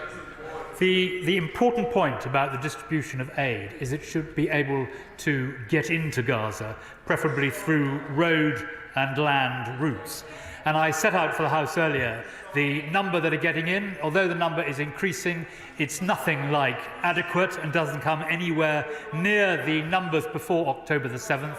And that is why the government is doing everything it possibly can to augment that figure. Steve Double. Thank you, Mr. Speaker. We all want to see a ceasefire that is sustainable and that holds out the prospect of a lasting peace. But the very definition of the word ceasefire means that both sides have to agree to end hostilities. So does my right honourable friend agree with me that anyone calling for an immediate ceasefire needs to make absolutely clear that that must include Hamas releasing the hostages, ceasing all hostilities and committing to a future peace? Minister. Well, my honourable friend is correct in what he says, but the important point which I've repeatedly made in the House is that in order to have a ceasefire, you have to have agreement from those who are taking part in these actions that they will abide by a ceasefire. Israel has the right of self-defence and to protect itself from the appalling acts that Hamas perpetrated on October the 7th ever taking place again, and Hamas has made it clear that they wish to repeat those awful acts. So those do not sound to me like a very strong basis for having a ceasefire. Clive Lewis. Thank you, Mr. Speaker. 3 standout statements from today. Starvation is being used as a weapon of war. Israel is provoking famine, and the UK is still selling arms to Israel. When will the Secretary of State, when will the Minister understand the damage and the damning nature of this, that this is doing to the UK's international reputation, or rather what's left of it? Well, we've been very clear that Israel has the right of self-defence, but that they must abide by international humanitarian law and the rules of war. And Britain is one of the leading nations in terms of finding ways to get aid into Gaza and helping our allies and other regional powers to do everything we can to get the hostages out. So I hope that he is proud of our country's intervention in both those 2 respects. James Sunderland. Mr. Speaker, thank you. I welcome the recent news that the UK will be sending a UK aid field hospital to Gaza. Can I please ask the Minister what assurances have been sought and what assurances have been given in respect of sufficient force protection for all of the staff there, some of whom may be British? Minister.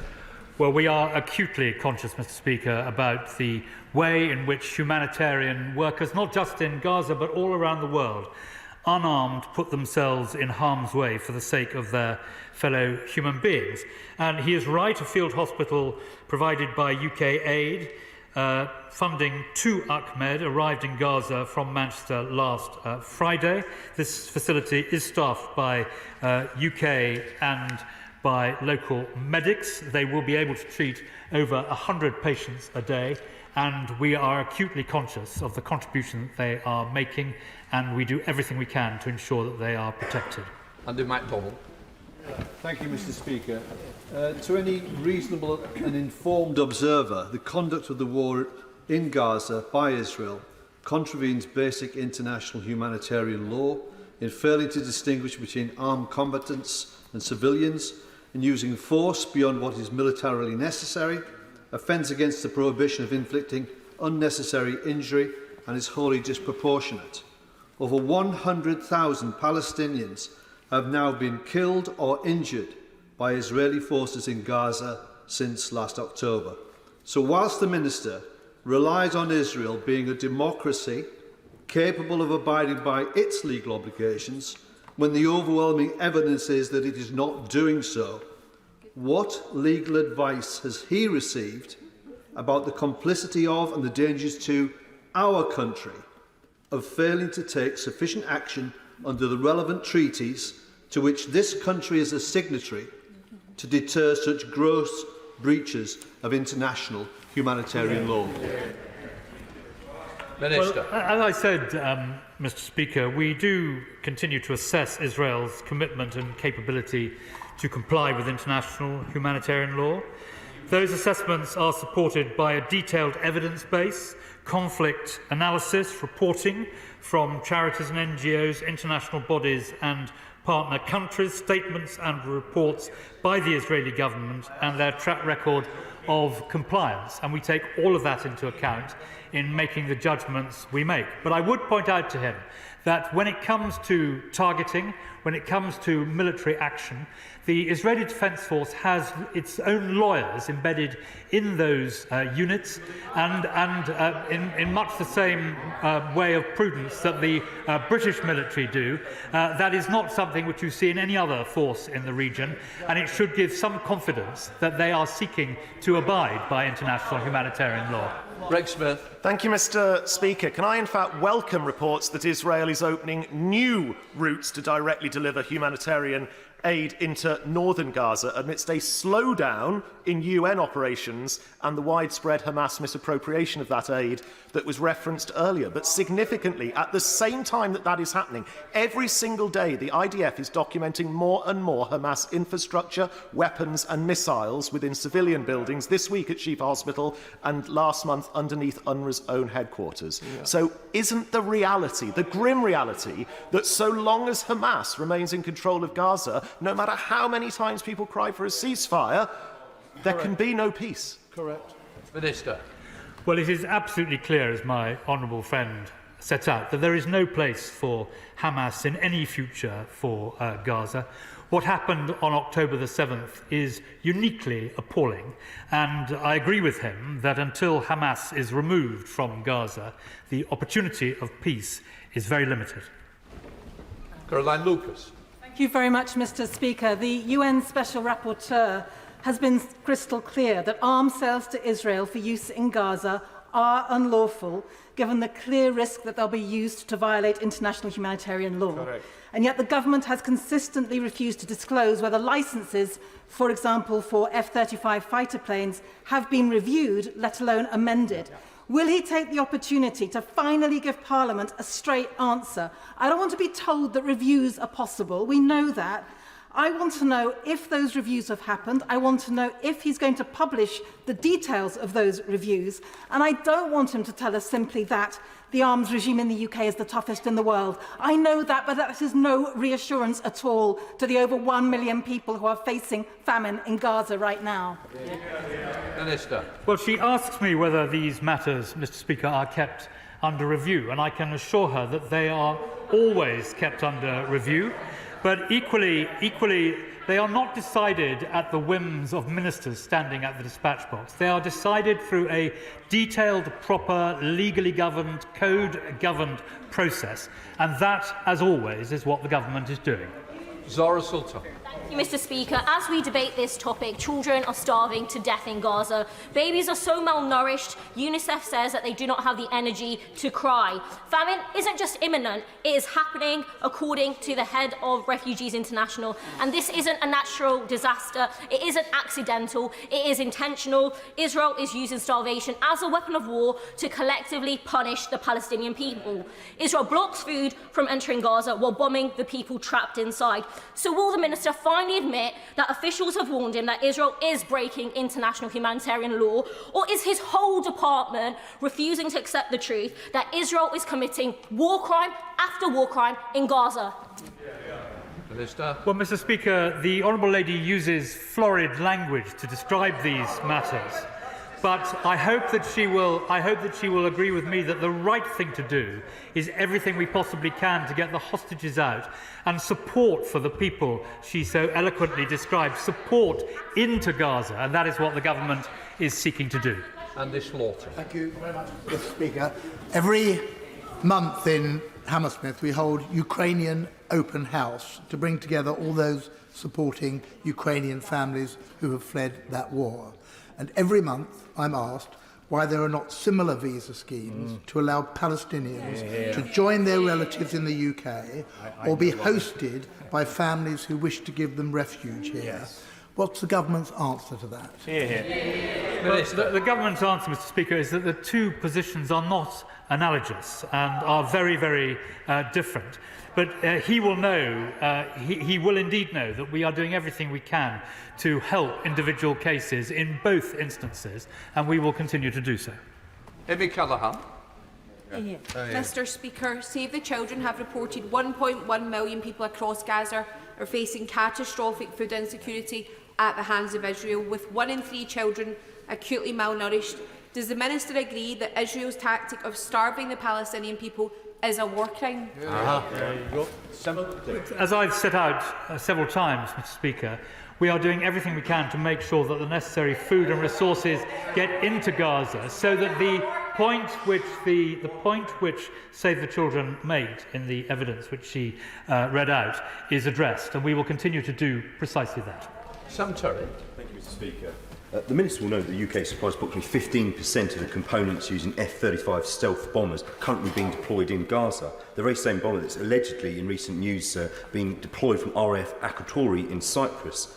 Now, earlier this month, Mr. Speaker, a Dutch court ordered the country's government to block all exports of F-35 jets parts to Israel over concerns over being used to violate international law during the ongoing war in Gaza. So I want to know, Mr. Speaker, whether the Minister will commit today to suspending its supply of F-35 components, and will he also confirm whether RAF bases are actually being used as a launch pad for bombing in Gaza, or indeed any supportive operations militarily of the IDF and Israeli military forces? Well, I repeat, Mr. Speaker, that these are decisions that are not made at the whim of a minister standing at the dispatch box. They are made in the normal way through a proper legal and coded practice, and the government will always operate on that basis in these situations. Abdul Khan. Mr. Speaker, Canada, Australia, Sweden, the EU have now confirmed that they will restore the funding to UNRWA, refuting Israel's accusation that 450 members of the agency's staff had participated in the 7th October attack. With people dying from the imminent famine in Gaza, with Palestinians being killed trying to get flour to feed their families, the international community holds a degree of responsibility for failing to stop this. In light of the catastrophic situation in Gaza, will the Minister commit to restarting and increasing its funding to UNRWA as a matter of urgency? Well, Mr. Speaker, we have already increased funding significantly, including to UNRWA. He will know that Britain is not, at the moment, in a position of having to make that decision, because we have fully funded what we said we would do and are not due to provide any further money till the end of April.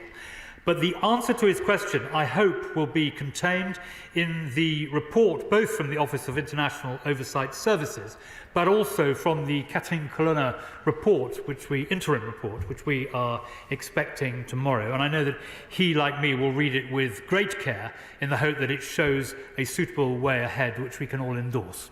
Chris Stevens. Thank you, Mr. Speaker. Can the Minister try and help the House in understanding the government's position and who the government believes is directly responsible for blocking the aid going into Gaza? And can he also tell us what the government's direct response is to the comments of the UN General Secretary, who has said that this is the highest number of people facing catastrophic hunger ever recorded by the integrated food security system anywhere and at any time?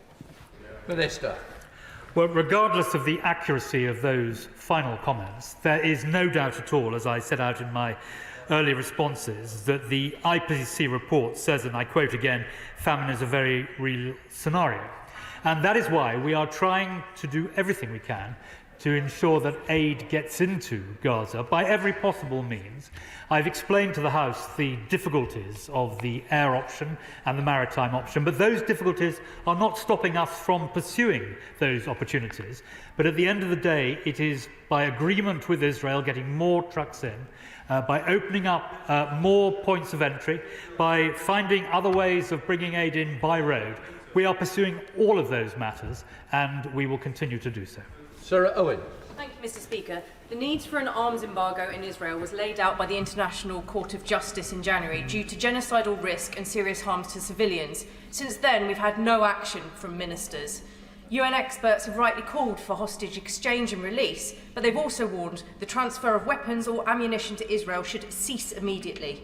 Over 13,000 children killed, the destruction of 60% of civilian homes, and hospitals destroyed. Water and food supplies so low, Gaza is already in the midst of a catastrophic, man-made, state-made famine. Mr. Speaker, The Minister boasted moments ago that the UK has an arms licensing framework with some of the toughest regulations in the world. It is plain to see for everyone that claim is in tatters. So when will the ministers finally match their words with action and hold the Israeli government to these standards and hear the calls from aid agencies, the UN and my constituents to stop arms sales to Israel and to stop the onslaught against innocent Palestinian men, women and children? Minister. Well, Mr. Speaker, as I've repeatedly said to the House, the issue of arms sales is dealt with in a legal and a coded way, and the government has no intention of varying from that process. It has been shown that, as I said before, it is the toughest regulatory regime in the world. We continually keep it under review, but it's important that these things are done properly and in accordance with the rules laid down by Parliament and laid down by the law, and we will not vary that. In respect of the early part of her question, I agree with her that it is essential that we are able to get more supplies into Gaza. We spend all our time arguing for new ways of entry, for new opportunities to get aid in. And as I set out in the 5 key aims that we have, we want to see a resumption of electricity, water and telecommunications services, as well as infrastructure repair, start as soon as possible. John MacDonald. And we're all, across the House, we're all desperate to see the release of the hostages. But the negotiations with regard to the release of the hostages is not aided by the treatment of Palestinian prisoners in Israeli jails and detention centres. The Israeli newspaper Haaretz has reported that 27 Palestinian detainees have died since the war began, who've been in Israeli custody, and some during direct questioning. They've reported beatings, abuse, torture, sexual assault, prisoners being prevented access to doctors and lawyers and refused access to medication. A magistrate in Jerusalem has reported that the prisoners are detained in cages which are unfit for human beings. And now we've had the family of Marwan Barghouti, the Palestinian leader, who many place hopes in securing peace, have been beaten with clubs by guards. Could I ask the Minister to demand of the Israeli government now that there is access to the detention centres and prisons for humanitarian bodies to investigate these abuses and bring forward a report which hopefully will end the abuse and assist in the negotiations for the release of the hostages? Minister. Well, the Right Honourable Gentleman has put his finger specifically on the treatment of detainees. As he will be aware, the treatment of detainees is governed by international humanitarian law and indeed by the Geneva Convention. He will have seen what the Foreign Secretary has said about the treatment of detainees, and Britain has consistently called for both an inquiry and transparency in respect to that inquiry for any alleged abuses. Thank you, Mr. Speaker. The Minister has laid great weight this afternoon on the legal and coded process which governs the export of arms. But in his department now has been created a new centre, the International Humanitarian Law Compliance Assessment Process Cell. Will he now publish every assessment that that cell has made of Israel's compliance with international humanitarian law? And will he tell the House now whether the threshold has now been reached to either review or cancel any extant open general export licence for arms sales? Minister. Well, the Right Honourable Gentleman has served at a senior level in government, and he knows what governments publish and what they don't publish. But what he can rest assured is that when we receive advice on international humanitarian law, we look at it extremely carefully, and when the law officers make their judgments, we come to the House and update the House on this matter, and that is what we will do in due course. Christine Jardine. Thank you very much, Madam Deputy Speaker. Many of us in this place have been calling since November for the release of the hostages, the removal of Hamas, an immediate bilateral ceasefire and humanitarian aid. Sometimes it seems the only thing that's changed is that the situation has got worse for the people in Gaza. My constituents write to me constantly. They feel that the Israeli government is ignoring pleas and that the people of Palestine have been abandoned. The Minister said earlier that he would do whatever it took in the situation. I have every respect for the Minister and I believe him when he says that. So does he accept that one of the biggest barriers to peace is illegal Israeli settlements in the West Bank? Just recently, there were sanctions against 4 Israeli settlers who've committed human rights abuses against Palestinians. But the Liberal Democrats would hope that this is just the start. So will the UK government consider sanctioning Ministers Ben-Gvir and Smotrich, who promote this extremist agenda and all of the settler movements connected to them, in a way to finally make a difference to what is happening? Minister. Thank you, Madam Deputy Speaker. Well, the Honourable Lady will be aware that Britain has consistently condemned settler violence. We've made it clear that we expect those responsible to be caught and arrested and tried and punished for that. And we will continue to do so. As she mentioned, there are 4 settlers specifically who have been sanctioned. We don't discuss across the House the operations of the sanctions regime, but she may rest assured that the opinion of the government is that these settlements are illegal, these acts which she described are illegal, and we will do everything we can to ensure that they stop. Holly Lynch. As MPs right across this House have said this afternoon, children in Gaza are starving, they are being starved, and we cannot tolerate it. If the UK's standing on the rules-based order and international humanitarian law is to be worth anything around the world, then the ICJ ruling has to be binding and there has to be consequences for failure to comply. What are the consequences? Minister. When she says that people are starving in Gaza, everyone agrees that that is the case. The issue is what we can constructively do to bring about an end to the very worrying starvation figures which have been revealed this week. And we are doing everything we possibly can, and we will continue to do so. And I've set out at some length in the House the various different ways in which we are trying to achieve that. Andrew Gwynn. Thank you. I want to follow on from my honourable friend's question because I think it is at the heart of where we are now. Look, my constituents are heartbroken at the images that they are being sent from Gaza of children dying of hunger. And they want to know why the world is largely doing nothing to help them. I believe in the rules-based system, which is under enormous strain right now from a variety of different quarters. But international law matters, and we have to show leadership when it comes to the rulings of international institutions like the ICJ. So what is Britain doing to make sure that Israel and other parties hold to the international law, the rule of law and the judgments of the ICJ?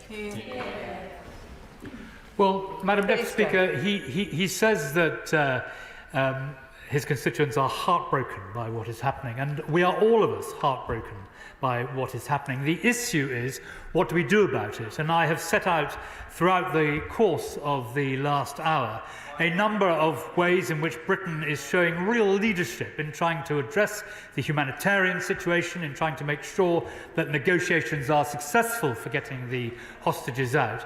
And we will continue to bend every sinew along with our allies to ensure that everything that can be done is done. Deirdre Brock. Madam Deputy Speaker, the Minister spoke of the detailed evidence base his government is relying on, but the world's media are prevented from reporting inside Gaza almost entirely. And if we'd seen the daily reality of life there in more detail, I suspect the international pressure on Israel would have been even stronger. However, what is the UK government doing to ensure any deliberate targeting of journalists, particularly the Palestinian journalists, protected, of course, under international humanitarian law, is being passed on to the ICC for their investigation into war crimes? Well, as I set out, Madam Deputy Speaker, the issue of targeting, unusually in both Israel, in the IDF, and indeed in the British military, is governed by legal advice. Lawyers are embedded in the people who are, with the people who are making these decisions. And in respect of the media, any such targeting would be absolutely outrageous. And I pay tribute to the brave journalists who are ensuring that accurate reporting comes back from Gaza and from the Middle East. Khalid Mahmood. Thank you, Madam Deputy Speaker. I want to make clear that Hamas have opposed since 2007. I deplore the action taken on the 7th of October. I totally believe the hostages on both sides must be released. But I agree with him in terms of the Israeli blockade that is leading to famine, that is leading to death and displacement, young children dying of malnutrition and hunger. He says continuously that the two sides want to sit down together.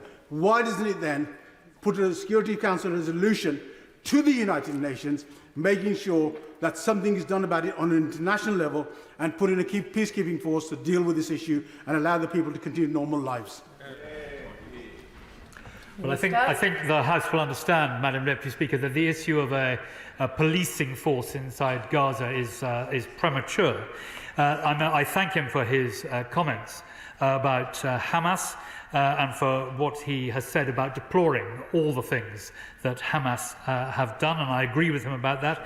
He sets out the scale of humanitarian need, and throughout all of the statement I've been setting out how Britain, along with our allies, is seeking to help move the dial to get more aid and support into Gaza and get the hostages out. In terms of the United Nations Security Council and its resolutions, he will know that Britain is one of the leading architects of those resolutions in our role as one of the permanent 5 in New York, and I can tell him that effort, and I pay tribute to Barbara Woodward, the permanent representative of Britain at the United Nations. They are working ceaselessly in the British mission at the UN to try and make sure that there is agreement on resolutions which can help bring an end to this. Chris Law. Madam Deputy Speaker, the famine unfolding is entirely man-made and is being used as a weapon of war by Israel. A war crime, and those that continue to support this collective punishment and deny aid are complicit in this unfolding tragedy. Last week, Janez Lenarčič, the head of humanitarian aid and crisis management at the European Commission, said that neither he nor any other UNRWA donor had been presented with any evidence by Israel of UNRWA involvement in the 7th of October attacks. Indeed, our own committee, when it visited northern Egypt just recently, spoke to the head of UNRWA. They also had no evidence. So, very simple question. Has the Minister been presented with any evidence to support his decision to pause the UK's life or death funding to UNRWA? Yeah. Well, Madam Deputy Speaker, he will have seen the evidence that has been put before the international community. He will know that it was sufficiently strong for. He will know that it was sufficiently strong for the head of UNRWA immediately to act against some of his officials. But on all these matters, tomorrow we will hear the interim report from Catherine Colonna, the former French Foreign Minister, and we look forward to studying that report in the hope that it will take matters forward when we have a chance to read it. Stella Creasy. Thank you, Madam Deputy Speaker. The Secretary of State will be aware that thousands across Israel have protested opposing the approach that President Netanyahu is taking, including the hostage families. They know the situation in Gaza will not help release their family members. That people in Israel see what is happening to the Palestinians. They hear the words today of the Office of the High Commissioner for Human Rights, Volker Turk, who has said that what is happening and Israel continuing restrictions on aid could amount to the use of starvation as a method of war. He is explicit about that and the concerns that it raises. I understand the Minister telling us that he doesn't want to make policy from the dispatch box. Will he tell us whether he has sought explicit legal advice on this question about whether Israel is now committing a war crime in the use of starvation? Yes or no? So the issue of legal advice, Madam Deputy Speaker, is one that we are always in receipt of, and we act upon it, and when we receive it, we take the necessary steps as she would expect. In the first part of her question, she set out a point that I was making earlier, that Israel, more eloquently than me, but that Israel is a pluralist democracy. There are different views. And I tweeted last weekend the extraordinary moving work being done by two people who had come together from opposite sides, whose families had suffered so grievously in the aftermath of October the 7th. It is that pluralist democracy which gives us the chance that accountability will be properly followed in Israel, which, as I say, is the only pluralist democracy that we see in that part of the world. Thank you, Madam Deputy Speaker. The IPC report published today shows that 1 in 3 children under 2 years old in the north of Gaza are now acutely malnourished. This figure was 1 in 6 in February. This month, people of Muslim faith across the world will be observing Ramadan. The situation is dire and urgent in Gaza. So will the minister call for an immediate ceasefire to ensure that no civilian goes hungry, malnourished or without medical support in Gaza? Madam Deputy Speaker, he and I both share absolutely the desire that people should not go hungry in Gaza, and that is why the government, along with our allies, is working so hard to get more food in. And we will continue to do everything we possibly can to make sure that the suffering, which has been so eloquently set out on all sides of this House, is brought to an end as soon as possible. Alison Thewlis. Thank you, Madam Deputy Speaker. Does the deliberate starvation of a civilian population constitute a war crime? Yes or no? There would be, I think, very serious doubt about the term deliberate starvation, the deliberate starvation. And so I'm unable to give her a yes or no answer to her question. Dame Diana Johnson. Thank you, Madam Deputy Speaker. We all know that behind Hamas sits the malign power of Iran and the IRGC. The same with Hezbollah and also with the Houthis. So with the Foreign Secretary now having been in post for 5 months, can the Minister update the House on the progress of actually prescribing the IRGC? Well, as she will know, Madam Deputy Speaker, the issue of prescription is not one which we discuss across the floor of the House, but the arguments for and against are kept under very close review by the government and will continue to be kept under that review. Tamanjit Singh Desi. Thank you very much, Madam Deputy Speaker. To deal with the worsening grave humanitarian crisis for the sake of the dying children and innocent civilians, as Palestinians desperately try to survive and observe the holy month of Ramadan, it is imperative that both sides agree to an immediate ceasefire, which is what I recently voted for in Parliament. Aid in huge quantities is critical, and any attempts by the Israeli government to block it must be condemned. So, Minister, what is the UK government doing to achieve an immediate ceasefire, get hostages released, and put pressure on the Israeli government to allow unimpeded aid into Gaza? Well, he will have seen the words of the Prime Minister and of the Foreign Secretary about the absolute imperative of getting more aid and humanitarian supplies into Gaza. And what he says about an immediate ceasefire, I've answered that point on a number of occasions during the last hour and a quarter. As he knows, in order to get a ceasefire, both sides in this terrible conflict need to agree for a ceasefire. And there is absolutely no indication whatsoever that Hamas have any intention of a ceasefire. Indeed, they have made absolutely clear that they wish to perpetrate once again the terrible events that took place on October the 7th. Andrew Bridgen. Madam Deputy Speaker, Hamas's cold-blooded murder of at least 1,300 Israeli civilians on the 7th of October was truly abhorrent.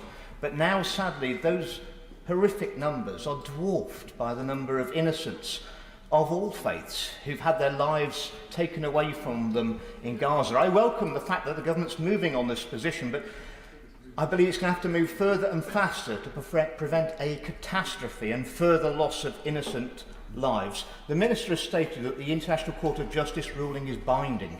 Will he inform the House how that ruling can be enforced? Well, the point he makes about the government moving on its policy is not true. Basically, the government has made it clear throughout that we will do everything we possibly can to achieve a pause so that we can help get the hostages out and food and support into Gaza. And we are continuing to do everything we can, night and day, to reach that conclusion. Mr. Morden. Thanks, Madam Deputy Speaker. The head of the UN, Antonio Guterres, and the head of the EU policy, Joseph Borrell, and multiple accounts on the BBC have all indicated famine is underway.